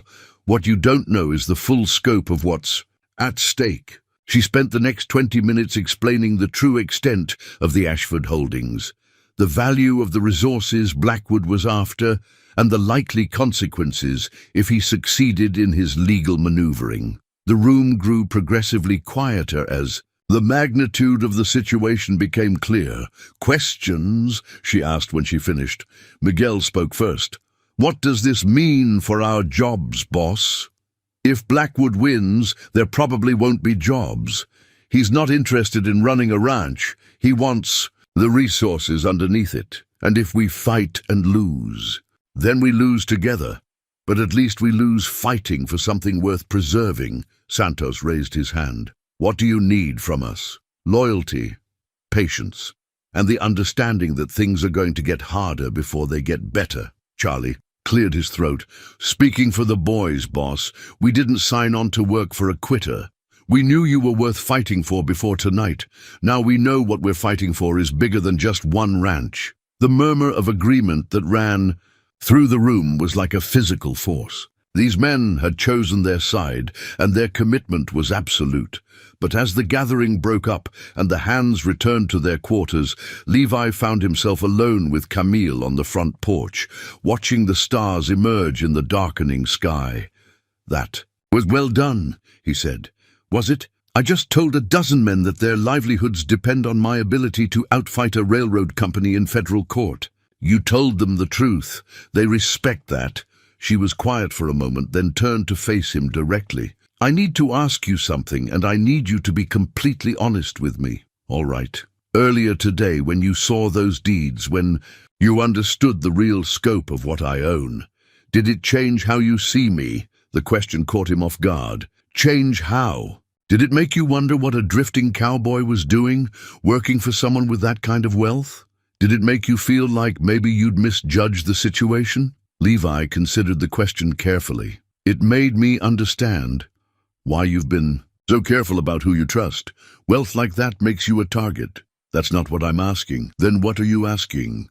"I'm asking if you can still see me as Camille, the woman who fixes fence and knows her cattle, or if now I'm just Miss Ashford, the rich landowner who's been playing at being something she's not." The vulnerability in her voice was unmistakable, and Levi realized he was hearing the fear that had been driving her secrecy all along. Not just the fear of fortune hunters or opportunists, but the deeper fear of losing authentic connection with the people around her. "The woman I've been working with for the past few weeks is the same woman I saw tonight, going through those deeds. Money doesn't change character, Camille.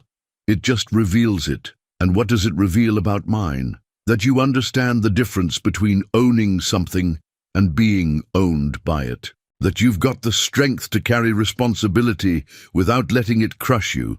She smiled then, a real smile that reached her eyes. "Thank you for that.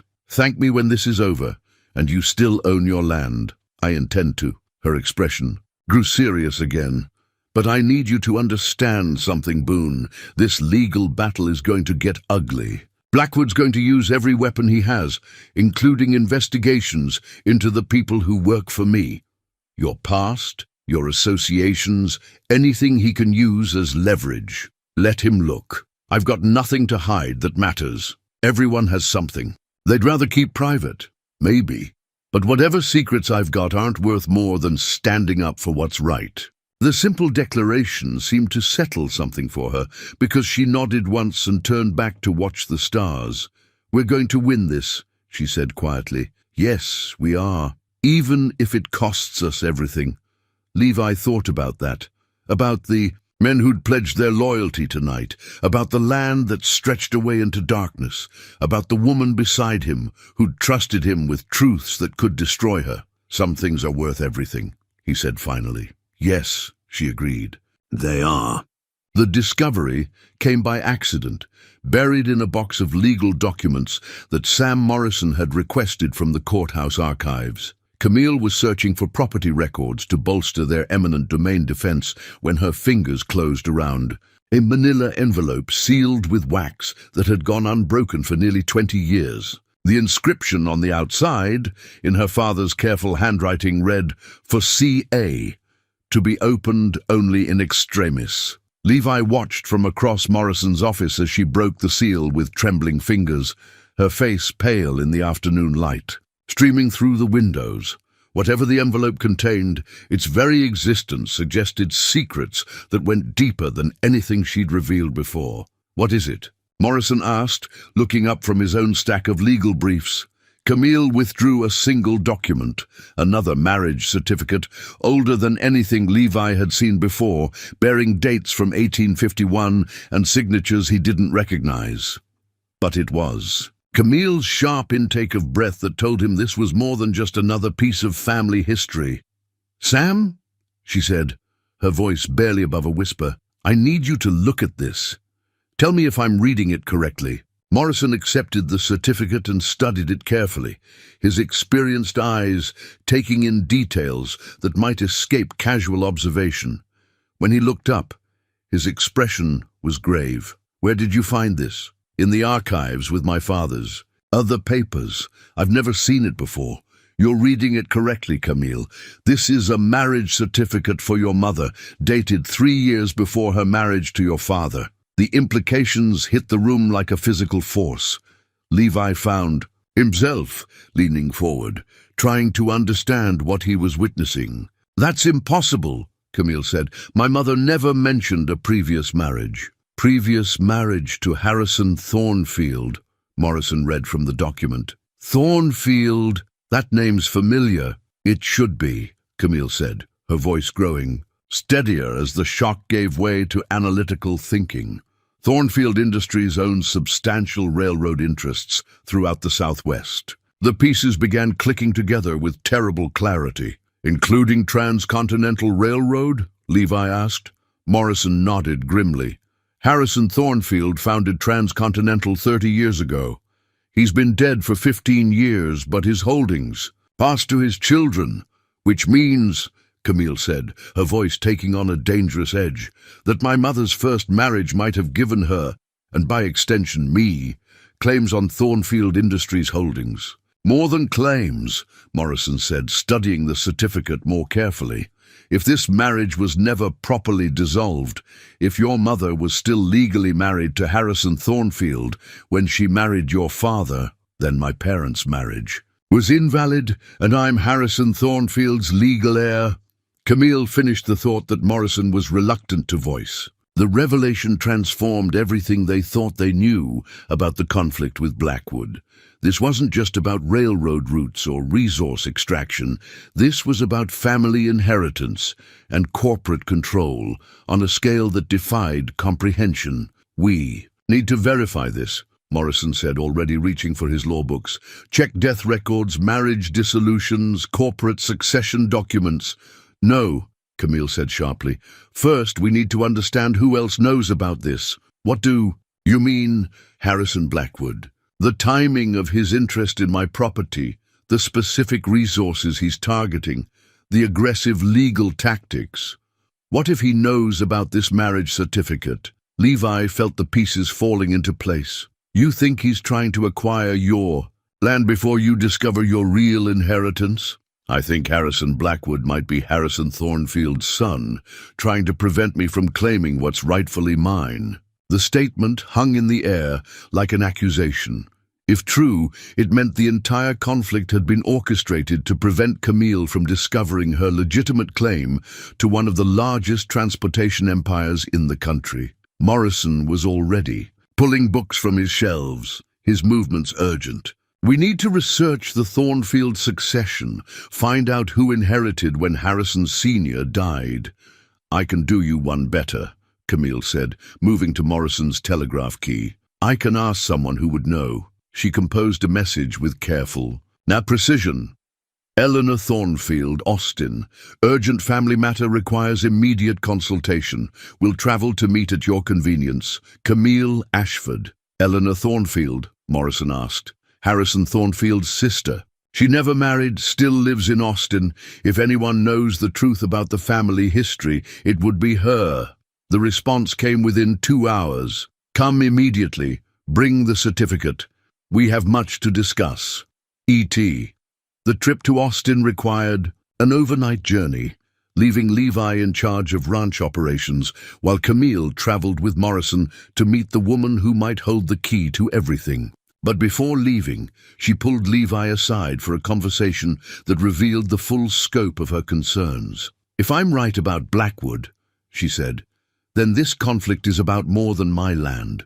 It's about control of transportation networks, worth millions of dollars. And if you're wrong, then I'm chasing shadows while my real problems get worse. She paused, studying his face. Either way, I need you to understand that what we discover in Austin could change everything about this situation. Change it how?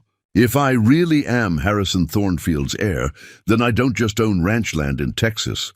I own controlling interest in railroad lines, shipping companies, and mineral rights across 6 states. The magnitude of what she was describing was almost impossible to comprehend. And if Blackwood is really Thornfield's son, then he's been systematically trying to steal what belongs to me, using the legal system as his weapon. The return journey from Austin 2 days later brought answers that were both revelatory and terrifying. Eleanor Thornfield had not only confirmed the marriage certificate's authenticity, but had provided a trunk full of additional documents that painted a picture of deliberate concealment spanning decades. Harrison Thornfield never divorced my mother, Camille told Levi, as they sat in Morrison's office, surrounded by papers that would reshape multiple fortunes. When she fled to Texas and married my father, she was still legally Harrison's wife. Why? Did she flee? Because Harrison Thornfield was not a good man. Eleanor showed me records, business dealings that bordered on criminal, treatment of employees that was brutal even by the standards of the time. My mother discovered she'd married a monster and ran before he could destroy her. Morrison looked up from the corporate documents he'd been studying. Camille, according to these papers, you're not just an heir to the Thornfield empire, you're the primary heir. Harrison Thornfield Jr., the man we know as Blackwood, is actually illegitimate. The revelation struck like lightning. Illegitimate? Born to a mistress 2 years after your mother's marriage to his father. He's been running Thornfield Industries under an assumed name with no legal right to the position. Levi felt the world shift around them. So Blackwood isn't just trying to steal Camille's land. He's trying to prevent her from claiming an empire that's rightfully hers. More than that, Morrison said grimly. If Camille files the appropriate legal claims, she could take control of Thornfield Industries immediately. Blackwood would lose everything. The scope of the conspiracy was breathtaking. For years, an illegitimate heir had been running a transportation empire while the rightful owner worked cattle on a Texas ranch, unaware of her true inheritance. There's more, Camille said, producing another document from the trunk Eleanor had given her. Harrison Thornfield Sr. kept detailed records of his business operations, including plans for railroad expansion across Texas. The route Blackwood is pushing? It's been part of Thornfield corporate strategy for 15 years, which means every move Blackwood has made, every legal maneuver, every threat, it's all been designed to acquire assets that already belong to me. Levy studied the documents spread across Morrison's desk, trying to absorb the implications of what they'd discovered. "What happens now?" "Now we have a choice," Camille said. "We can continue fighting the eminent domain case as a simple property dispute, or we can file corporate succession claims that would give me immediate control of Transcontinental Railroad. And Blackwood would find himself unemployed and facing fraud charges for misrepresenting his identity and authority." Morrison leaned back in his chair, overwhelmed by the complexity of what they'd uncovered. "Camille, this changes everything. We're not talking about defending ranch property anymore.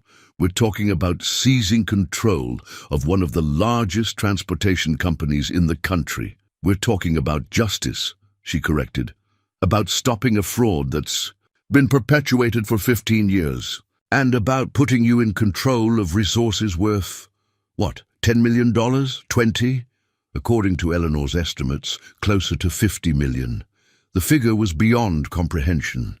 $50 million represented wealth on a scale that could influence national politics, reshape entire regions, determine the economic future of thousands of communities. "There's something else," Camille said quietly. "Eleanor believes that my mother's death wasn't natural. She thinks Harrison Thornfield had her killed when he learned she might try to reclaim her inheritance." The statement fell into silence like a stone into still water. Murder, corporate conspiracy, stolen empires. What had begun as a simple property dispute had revealed itself as something far darker and more complex. "Can you prove that?" Morrison asked. "Not without investigation, but Eleanor has suspicions and she's willing to support legal action." Levi found himself studying Camille's face, looking for signs of how she was processing these revelations. The woman who'd trusted him with ranch business a week ago was now contemplating claiming an empire built on her family's blood. "What do you want to do?" he asked. "I want to think about what my father would have wanted. He spent his life building. Something legitimate, something honest. Would he want me to claim an empire built on fraud and possibly murder? Maybe the question is whether he'd want you to let the fraud continue." She looked at him sharply.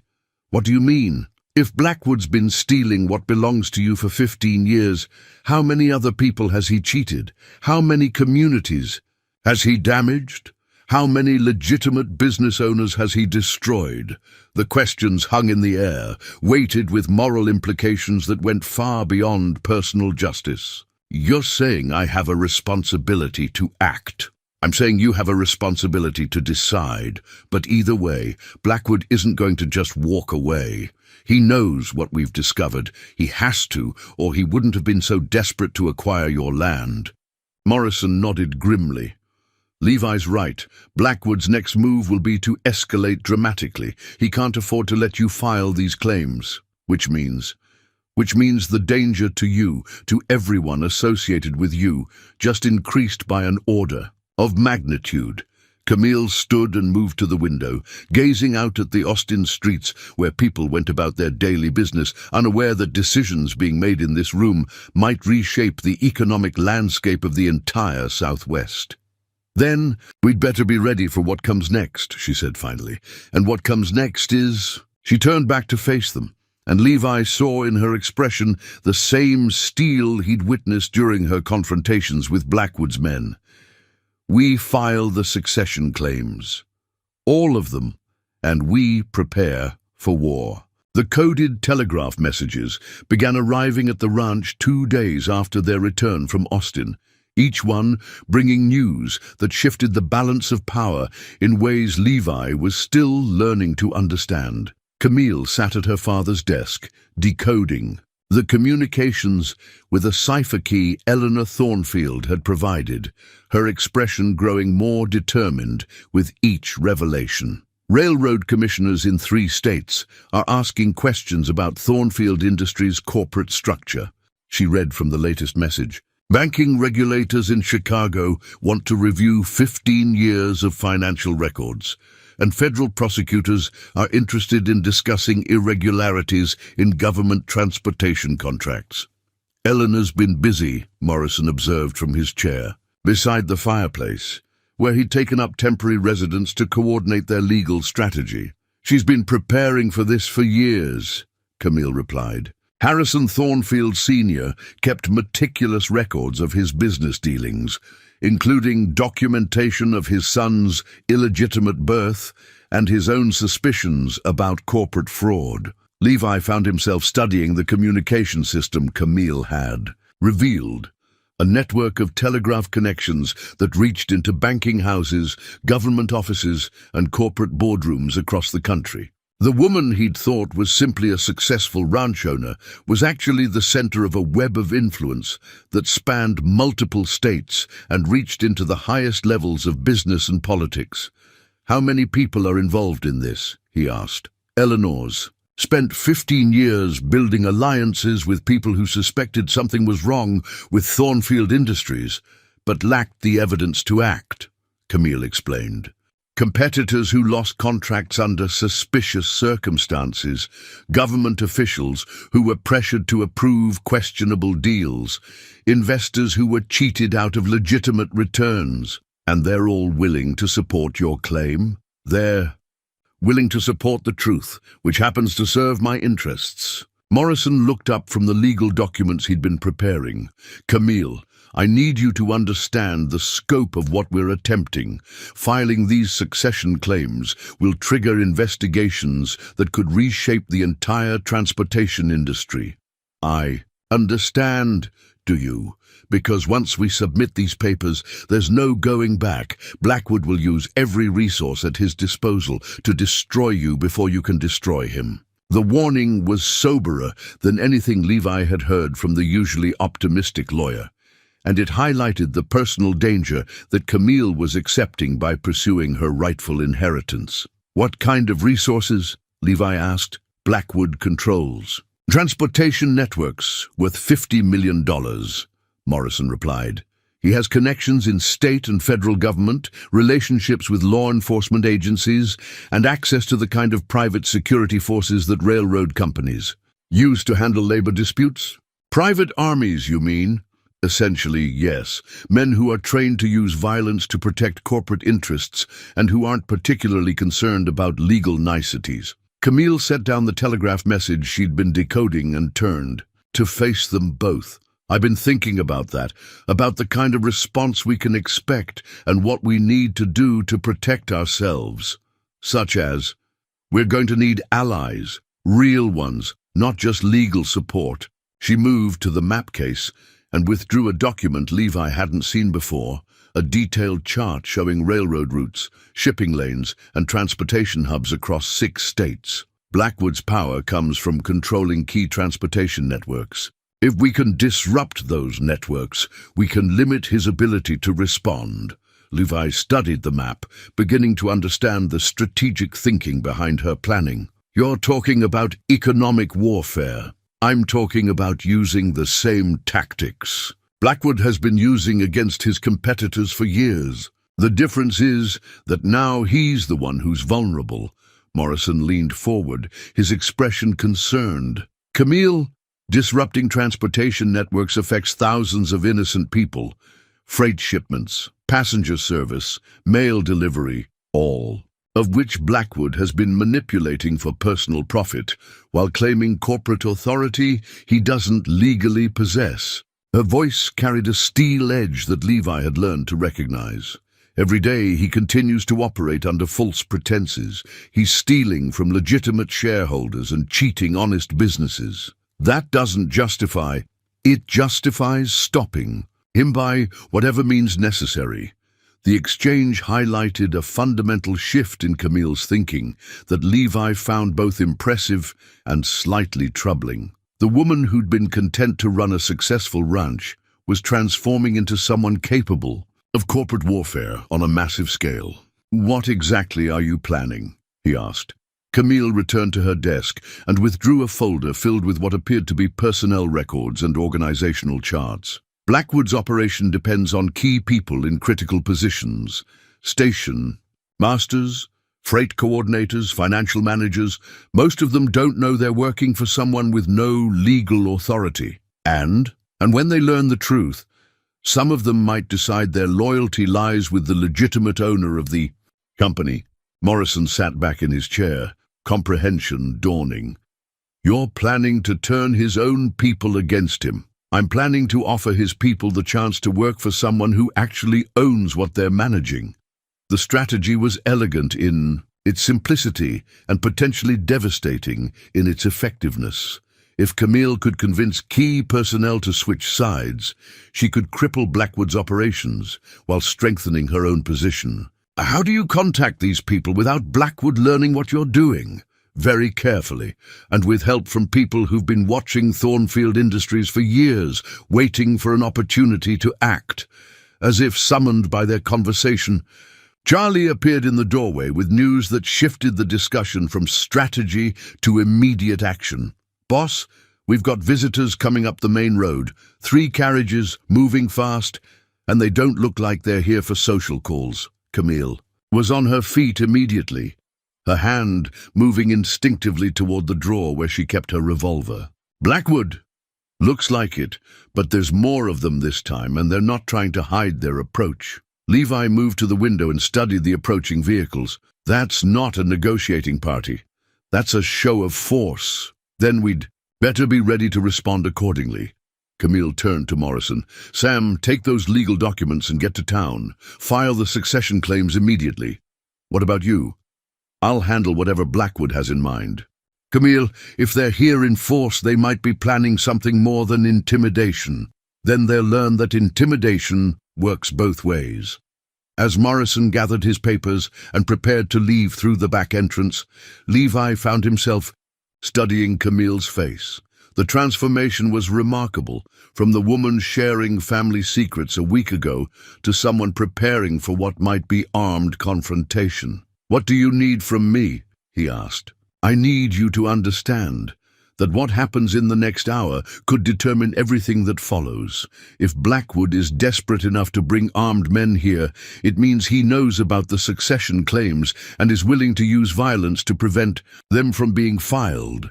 And if it comes to violence, then we make sure it's violence he regrets. The carriages came to a stop in the ranch yard with military precision, disgorging not just Blackwood and his usual companions, but an additional dozen men who carried themselves with the bearing of professional fighters. These weren't railroad employees or hired intimidators. These were soldiers, or men who'd once been soldiers. Blackwood himself stepped down from the lead carriage with the confidence of someone who held all the advantages, his pale eyes surveying the ranch compound with the satisfaction of impending victory. Miss Ashford, he called toward the house, I believe it's time for our final conversation. Camille emerged onto the front porch with Levi beside her, both armed but not overtly threatening. Around the compound, ranch hands moved into positions that suggested they'd been preparing for this confrontation. Mr. Blackwood, you seem to have brought more company than usual. Insurance against misunderstandings. I've recently learned that you've been conducting research into matters that don't concern you. Family history is always my concern. Blackwood's smile was coldly amused. Family history can be a dangerous pursuit, Miss Ashford. Sometimes people discover things that are better left buried. Sometimes they discover things that need to see the light of day. And sometimes they discover that knowledge without power is just another form of vulnerability. The threat was unmistakable, but Camille's response was steady. I suppose that depends on your definition of power. My definition is simple, the ability to determine outcomes, and I'm here to determine the outcome of our little dispute, which is, you sign over the property rights I require, and I forget about certain irregularities in your family's business dealings. You refuse, and those irregularities become matters of public record and federal investigation. Levi felt his jaw clench. Blackwood was essentially threatening to fabricate evidence against Camille if she didn't surrender to his demands. What kind of irregularities? Camille asked. Tax evasion, fraudulent land claims, violations of federal banking regulations. Amazing how many problems can emerge when prosecutors start digging into old records. And if I agree to your demands? Then you continue operating your little ranch without interference, and everyone goes their separate ways. The offer was a lie, and everyone present knew it. Blackwood had no intention of leaving Camille in peace. He was simply trying to buy and time to consolidate his position. "I need time to consider your proposal," Camille said. "I'm afraid time is a luxury you no longer possess. My associates are rather eager to resolve this matter today." "Then perhaps your associates should understand what they're really involved in." Camille's voice carried a new authority that seemed to surprise even Blackwood. When she continued, her words were directed not at him, but at the armed men surrounding the yard. "Gentlemen, the man you're working for has been operating under false pretenses for 15 years. He has no legal authority to represent Thornfield Industries, no legitimate claim to the assets he controls, and no right to make the demands he's making." Blackwood's face darkened. "Miss Ashford, I strongly advise you to reconsider. Furthermore, every man here who participates in illegal coercion or violence on behalf of a fraud is guilty of federal crimes that carry substantial prison sentences." The effect on Blackwood's hired guns was immediate and visible. Several exchanged glances that suggested they hadn't been fully informed about the legal complexities of their assignment. "She's lying," Blackwood said, but his voice lacked its previous confidence. "I'm offering them the chance to verify my claims before they commit crimes they'll regret." Camille stepped forward, her presence commanding despite being outnumbered. "I'm also offering them the opportunity to work for the legitimate owner of Thornfield Industries, once I take control of the company." The silence that followed was electric with tension. Levi could see Blackwood calculating odds, weighing options, trying to determine whether his advantage was as complete as he'd believed. "You're bluffing," Blackwood said finally. "Am I? Perhaps you'd like to ask your friend Eleanor Thornfield about the documents she's been preserving for the past 15 years. The name hit Blackwood like a physical blow. His composure cracked, revealing something desperate and dangerous underneath. Eleanor Thornfield is a bitter old woman with delusions about past grievances. Eleanor Thornfield is your father's sister, and she has proof that you've been committing fraud since the day you took control of his company." Blackwood's hand moved toward his coat, but Levi was ready, his own weapon clearing leather with practiced speed. Around the yard, the ranch hands emerged from cover with rifles and shotguns, surrounding Blackwood's men with superior numbers and positioning. "I wouldn't," Levi said quietly. For a moment, violence hung in the air like smoke from a gun barrel. Then Blackwood slowly raised his hands, his face twisted with rage and defeat. "This isn't over, Miss Ashford." "Yes," Camille said with quiet finality. "It is." As Blackwood and his men departed under the watchful eyes of the ranch hands, Levi found himself studying Camille's profile. The woman who'd faced down an armed confrontation with icy calm was someone he was still learning to know. "That was well done," he said. "That was just the beginning. Filing those succession claims will trigger responses that make today look like a friendly discussion. Are you ready for that?" Camille smiled, and for the first time since their return from Austin, it was the genuine expression of someone who'd found her footing. "I've been ready for 15 years. I just didn't know it." The showdown began in the packed courtroom of federal judge Marcus Webb, where the morning sun streamed through tall windows onto a scene that would determine the fate of millions of dollars and reshape the transportation industry across the Southwest. Camille sat at the plaintiff's table with Morrison and Eleanor Thornfield, the leather portfolio containing her father's hidden papers open before them like an arsenal of truth. Across the aisle, Blackwood commanded a team of expensive lawyers whose confidence seemed to diminish with each document Eleanor produced. "Your Honor," Morrison began, his voice carrying the weight of 15 years of suppressed evidence, "we are here today not merely to contest an eminent domain proceeding, but to expose a fraud that has deprived the rightful owner of Thornfield Industries of her inheritance for over a decade." Judge Webb, a man whose reputation for fairness was matched only by his intolerance for corporate deception, leaned forward with interest. "Proceed, Mr. Morrison." The defendant, who has represented himself as Harrison Blackwood of Transcontinental Railroad, is in fact Harrison Thornfield Jr., the illegitimate son of Harrison Thornfield Sr.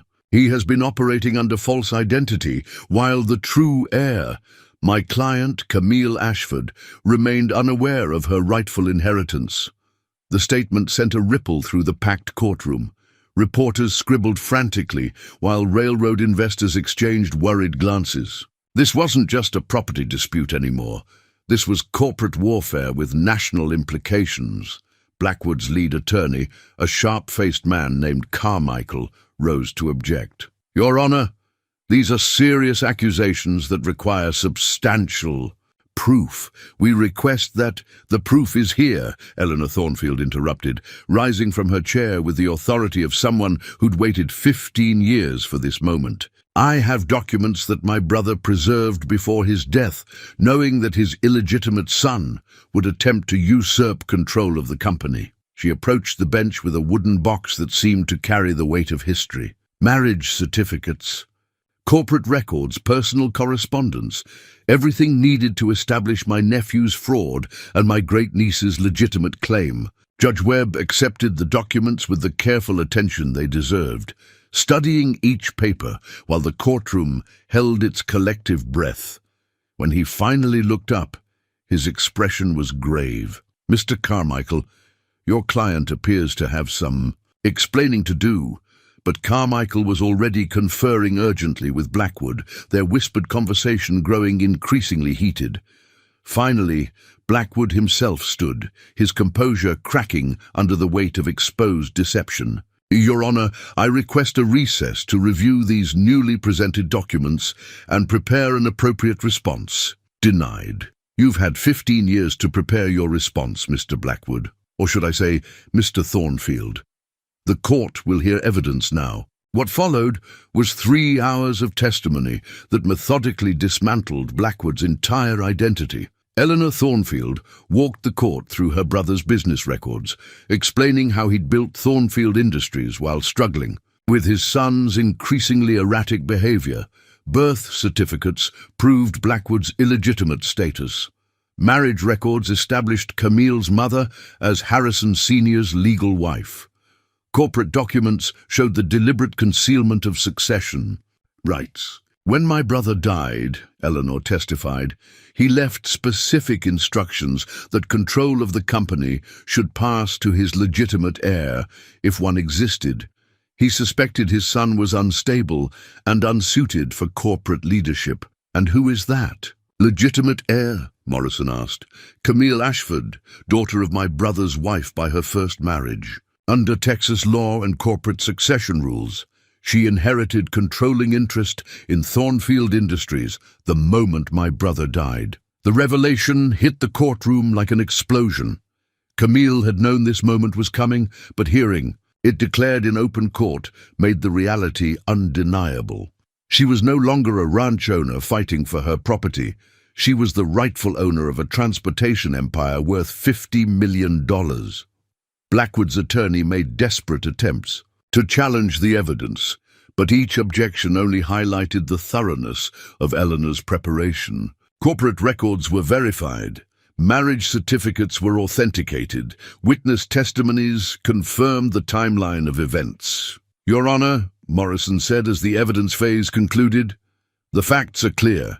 My client is the rightful owner of Thornfield Industries, and any actions taken by the defendant in the company's name are null and void." Judge Webb studied the assembled evidence with the careful attention of someone whose decision would be scrutinized by higher courts and financial markets. The evidence presented appears to establish a compelling case for the plaintiff's claims. However, given the magnitude of what's being alleged, this court requires additional verification. "What kind of verification?" Camille asked, speaking publicly for the first time since the proceedings began. Independent audit of Thornfield Industries' corporate structure, examination of stock certificates and ownership records, review of all transactions conducted under the defendant's authority. Judge Webb's voice carried the weight of legal precedent. This court will not transfer control of a $50 million enterprise without absolute certainty. How long will that take? Morrison asked. 30 days for preliminary findings, 60 days for complete audit. Blackwood rose from his chair with the desperation of someone whose world was collapsing. Your Honor, these proceedings are based on forged documents and fabricated evidence. You demand nothing, Mr. Thornfield. You have been operating under false pretenses, and this court will determine the extent of your deception. Judge Webb's voice was arctic. Furthermore, pending the outcome of this audit, all corporate assets are frozen and all executive authority is suspended. The gavel fell with finality that echoed through the courtroom like a gunshot. In one morning, Blackwood had gone from corporate titan to exposed fraud, while Camille had transformed from ranch owner to potential railroad heiress. As the courtroom emptied, Levi found himself standing beside Camille in the corridor, watching. Reporters swarm around Eleanor Thornfield, while Blackwood's lawyers huddled in urgent consultation. How do you feel? He asked. Like I'm living someone else's life. Her voice was quiet, almost wondering. This morning, I owned a ranch. Tonight, I might own a railroad empire. Are you ready for that? I don't know. But I know I'm not ready to let Blackwood continue stealing what belongs to other people. Their conversation was interrupted by the approach of a woman Levi didn't recognize. Middle-aged, well-dressed, with the bearing of someone accustomed to authority. She addressed Camille with careful courtesy. Miss Ashford, I'm Margaret Sinclair, representing the Cattlemen's Association. We need to talk. About what? About what happens to transportation rates and shipping contracts if control of Thornfield Industries changes hands. Your decisions will affect every rancher and farmer in 6 states. The reality of Camille's new position was beginning to manifest in practical terms. She wasn't just inheriting a company. She was inheriting responsibility for the economic welfare of thousands of businesses and communities. What are you asking? I'm asking if you understand that running a railroad empire requires different skills than running a ranch. I'm asking if you're prepared for the responsibility. Camille's response was measured but firm. I'm prepared to do what's right for everyone who depends on honest transportation services, which is more than I can say for the man who's been stealing from them for 15 years. Sinclair studied her face, seeming to weigh something important. There are people, business leaders, community representatives who would like to meet with you to discuss how this transition might be managed. What kind of transition? The kind that protects existing contracts and relationships while ensuring that new management operates with integrity. It was an offer of support, but Levi could hear the implied conditions. The business community was willing to accept Camille's claim if she proved she could provide stability and continuity. I'll consider it, Camille said finally. As Sinclair departed, Levi found himself studying Camille's profile. The weight of new responsibility was already visible in the careful way she measured her words, the thoughtful consideration she gave to each interaction. Second thoughts? He asked. About claiming what's mine? No. About whether I'm the right person to manage it? She paused, watching the bustle of the courthouse corridor. That's a different question. What does your gut tell you? My gut tells me that Blackwood has been damaging people and communities for years, and someone needs to stop him. Whether that someone should be me, she shrugged. I guess we'll find out. Their exit from the courthouse was delayed by another unexpected encounter. Deputy Marshal Garrison, the same federal officer who delivered the asset freeze order weeks earlier. Miss Ashford, I need to inform you that there have been developments in the federal investigation of Thornfield Industries. What kind of developments? Criminal charges are being considered against Mr. Blackwood for fraud, embezzlement, and conspiracy. The U.S. Attorney's Office would like to discuss your cooperation with their investigation. The implications were staggering. If federal prosecutors were building a criminal case, Blackwood faced not just loss of corporate control, but potential imprisonment. What would cooperation involve? Testimony about your discoveries, access to the documents your aunt preserved, assistance in tracking financial irregularities. Garrison's expression was serious. The government believes Blackwood's fraud extends beyond simple identity theft to systematic looting of corporate assets. How systematic? Preliminary estimates suggest he's diverted over $10 million in company funds to personal accounts and fraudulent investments. The figure was breathtaking. $10 million represented enough theft to fund small armies or reshape entire regional economies. I'll cooperate, Camille said without hesitation. Good.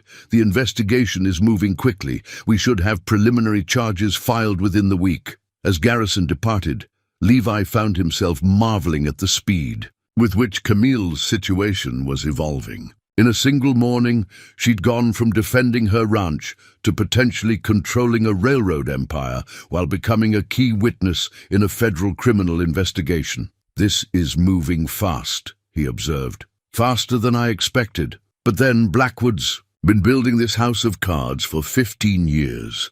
Once people started pulling threads, it was bound to unravel quickly. They were finally able to leave the courthouse as afternoon shadows began to lengthen.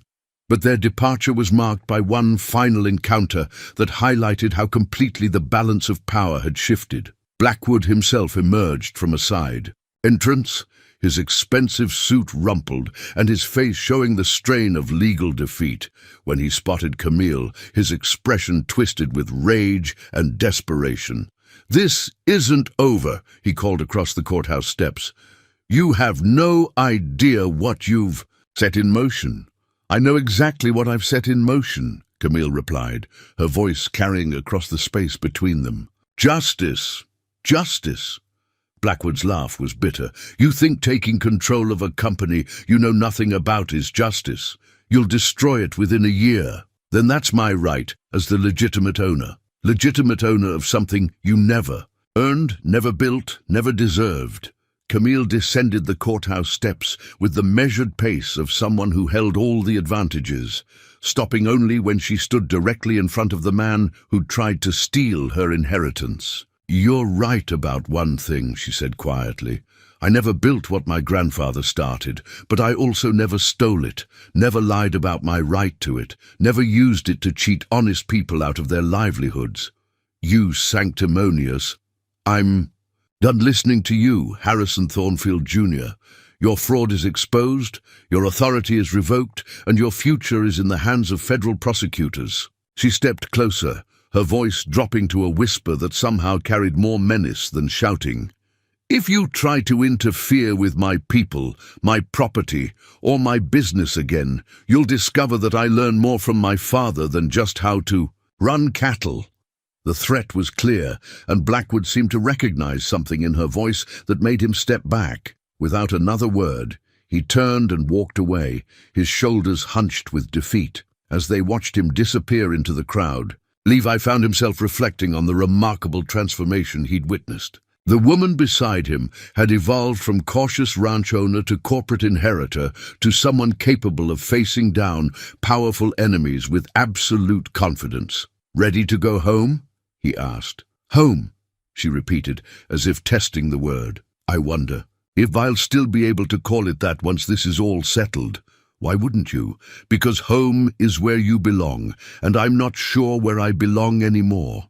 The vulnerability in her voice reminded him that beneath the corporate heiress and legal victor was still the woman who'd shared family secrets and trusted him with her fears. "You belong wherever you choose to make a difference," he said. "Ranch, railroad, or anything else?" Her smile was small but genuine. "Thank you for that. I'm going to need reminding of it in the days ahead." "Then it's a good thing you've got people willing to remind you." "Yes," she agreed, looking back at the courthouse, where her life had been transformed in a single morning. "It is. The evidence of Blackwood's systematic fraud emerged like water through a broken dam over the following week, each revelation more damaging than the last. Federal auditors working around the clock had uncovered what they termed the most sophisticated corporate theft in railroad history, a 15-year pattern of embezzlement, fraudulent contracts, and deliberate mismanagement that had stolen millions from legitimate shareholders while enriching Blackwood's personal accounts. Camille stood in the temporary headquarters established in Cedar Falls' largest hotel, surrounded by documents that painted a picture of corruption so extensive it defied easy comprehension. The team Eleanor had assembled, corporate lawyers, federal investigators, and railroad industry experts, worked with the focused intensity of surgeons trying to save a dying patient. The preliminary audit shows systematic diversion of company, funds totaling $14 million, reported James Crawford, the lead federal auditor. Blackwood created shell companies, fraudulent invoices, and phantom employees to justify transfers to accounts he controlled. 14 million, Camille repeated, trying to absorb the scope of the theft. How is that even possible? When you control a company's financial reporting and have corrupted key personnel in accounting and legal departments, you can make almost anything disappear from official records, Crawford explained. The remarkable thing is how long he managed to sustain it. Eleanor Thornfield looked up from the stack of corporate records she'd been reviewing.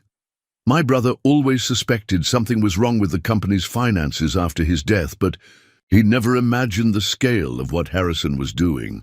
The scale gets worse, Crawford continued.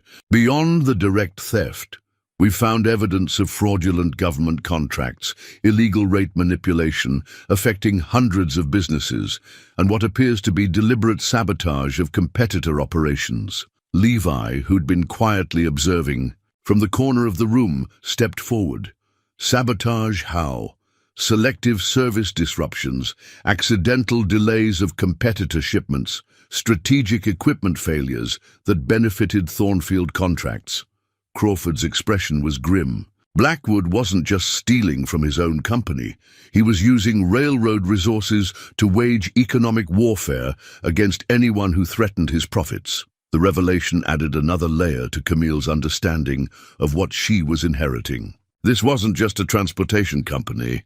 It was a weapon that had been used to damage countless innocent businesses and communities. How many people were affected? She asked. Direct employees of Thornfield Industries number about 3,000. Businesses dependent on railroad services probably 10 times that. Communities served by the network, Crawford shrugged. Hundreds of thousands, conservatively. The weight of responsibility settled over the room like a heavy blanket. Camille wasn't just claiming an inheritance, she was accepting accountability for the welfare of an entire economic ecosystem. What happens now? She asked. Federal prosecutors file criminal charges against Blackwood and his conspirators, Crawford replied. The court completes its verification of your ownership claim, and you decide what kind of company you want Thornfield Industries to become. Before Camille could respond, the hotel room door burst open to admit Deputy Marshal Garrison, his face flushed with urgency. Miss Ashford, we have a problem. Blackwood's missing. The statement hit the room like a physical blow. Missing how? He was supposed to report to federal custody this morning for formal charges. Never showed up. His hotel room was empty, and witnesses saw him leaving town before dawn with several associates. Eleanor's face paled. He's running. Running where? Camille asked. Mexico, most likely, or somewhere else beyond federal jurisdiction. Garrison's expression was grim. The problem is what he might do before he leaves the country permanently, such as destroy evidence, eliminate witnesses, or attempt to recoup his losses through direct action against you and your property. The threat was clear and immediate. Blackwood had nothing left to lose, and every reason to strike back at the people who'd exposed his fraud. What kind of direct action? Levi asked. The man's desperate and has access to substantial financial resources and professional security personnel, Garrison replied. He could try anything from sabotage to... He didn't finish the sentence, but the implication was clear. Camille felt her jaw tighten. He's threatened violence before. Now he has nothing to restrain him, no corporate position to protect, no legal authority to maintain, no future in legitimate business. Eleanor stood and moved to the window, gazing out at the bustling streets of Cedar Falls. Harrison was always unstable, even as a child. His father worried that he lacked the emotional control necessary for business leadership. And now that control is completely gone, Crawford added. Cornered criminals with resources and connections are among the most dangerous people in the world. So what do we do? Camille asked. We protect you while federal marshals track him down, Garrison replied. And we move quickly to consolidate legal control of Thornfield Industries before he can do more damage. How quickly? Judge Webb has agreed to expedite the ownership verification. If the remaining paperwork checks out, you could have legal control within 48 hours. The timeline was both thrilling and terrifying. In 2 days, Camille might control a $50 million transportation empire while being hunted by the man she'd displaced. What about the ranch? Levi asked. Our people there?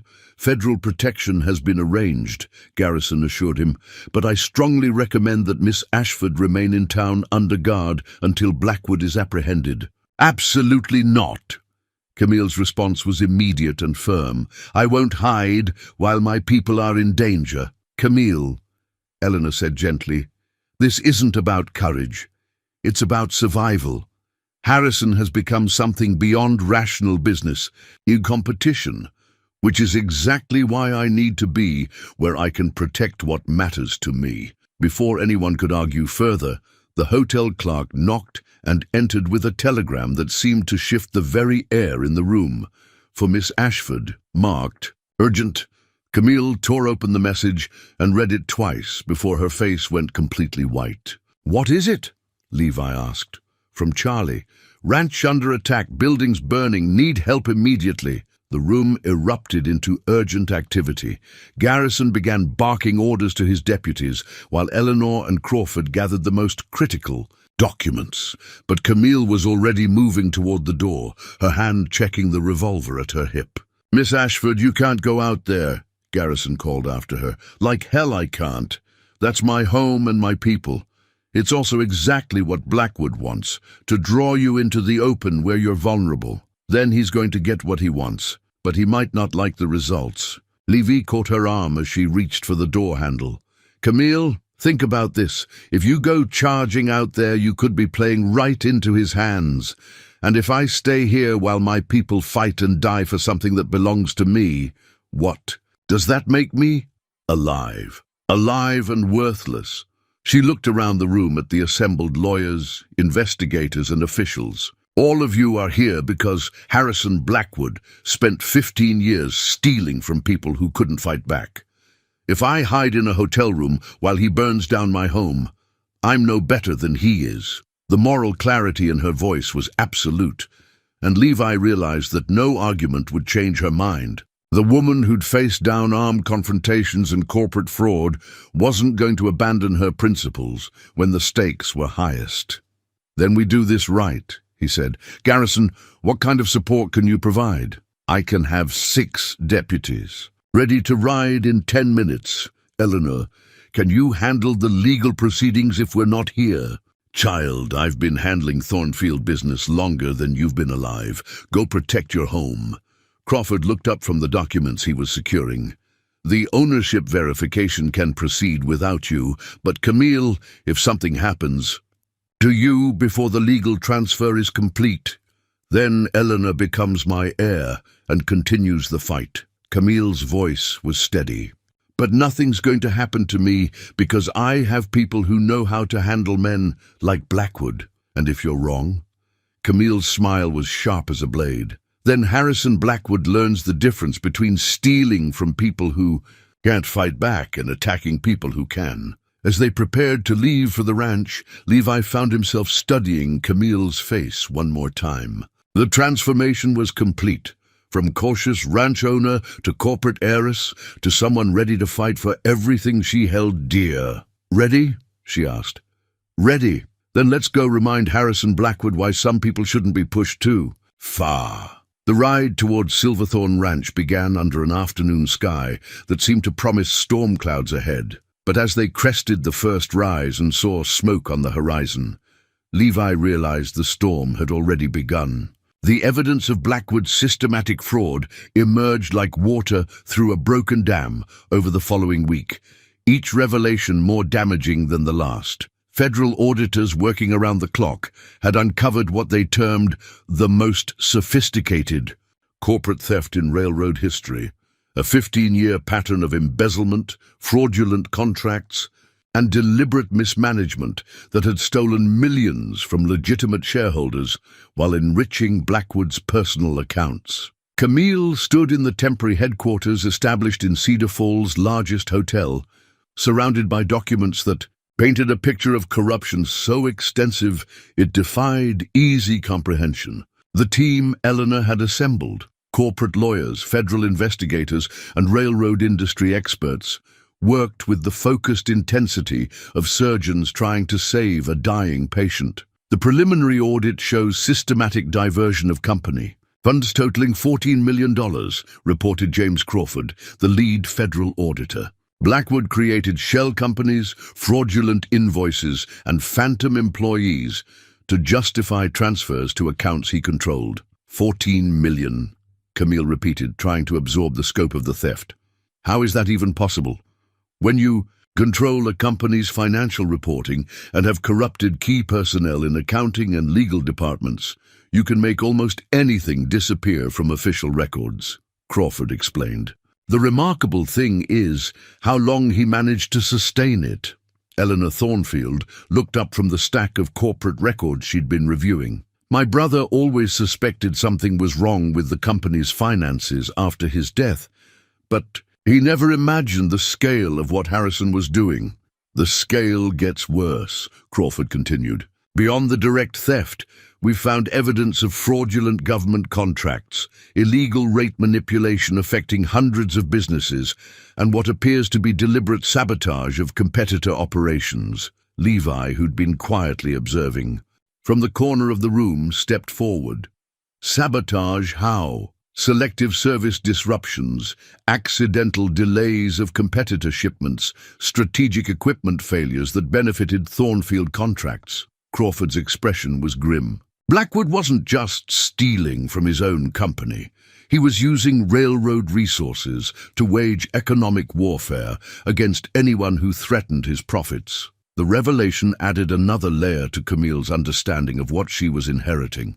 This wasn't just a transportation company, it was a weapon that had been used to damage countless innocent businesses and communities. How many people were affected? She asked. Direct employees of Thornfield Industries number about 3,000.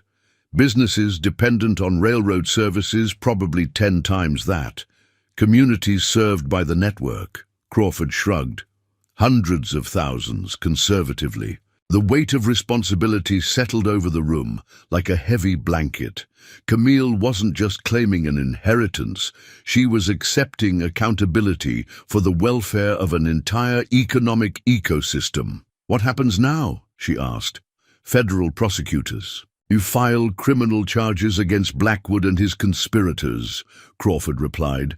The court completes its verification of your ownership claim, and you decide what kind of company you want Thornfield Industries to become. Before Camille could respond, the hotel room door burst open to admit Deputy Marshal Garrison, his face flushed with urgency. Miss Ashford, we have a problem. Blackwood's missing. The statement hit the room like a physical blow. Missing how? He was supposed to report to federal custody this morning for formal charges, never showed up. His hotel room was empty, and witnesses saw him leaving town before dawn with several associates. Eleanor's face paled. He's running. Running where? Camille asked. Mexico, most likely, or somewhere else beyond federal jurisdiction. Garrison's expression was grim. The problem is what he might do before he leaves the country permanently, such as destroy evidence, eliminate witnesses, or attempt to recoup his losses through direct action against you and your property. The threat was clear and immediate. Blackwood had nothing left to lose, and every reason to strike back at the people who'd exposed his fraud. What kind of direct action? Levi asked. The man's desperate and has access to substantial financial resources and professional security personnel, Garrison replied. He could try anything from sabotage to... He didn't finish the sentence, but the implication was clear. Camille felt her jaw tighten. He's threatened violence before. Now, he has nothing to restrain him. No corporate position to protect. No legal authority to maintain. No future in legitimate business. Eleanor stood and moved to the window, gazing out at the bustling streets of Cedar Falls. Harrison was always unstable, even as a child. His father worried that he lacked the emotional control necessary for business leadership. And now that control is completely gone, Crawford added. Cornered criminals with resources and connections are among the most dangerous people in the world. So what do we do? Camille asked. We protect you while federal marshals track him down, Garrison replied. And we move quickly to consolidate legal control of Thornfield Industries before he can do more damage. How quickly? Judge Webb has agreed to expedite the ownership verification.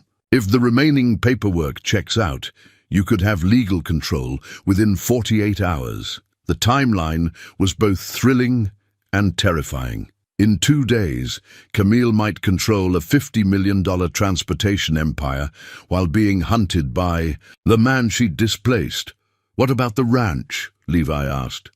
Our people there. Federal protection has been arranged, Garrison assured him, but I strongly recommend that Miss Ashford remain in town under guard until Blackwood is apprehended. Absolutely not. Camille's response was immediate and firm.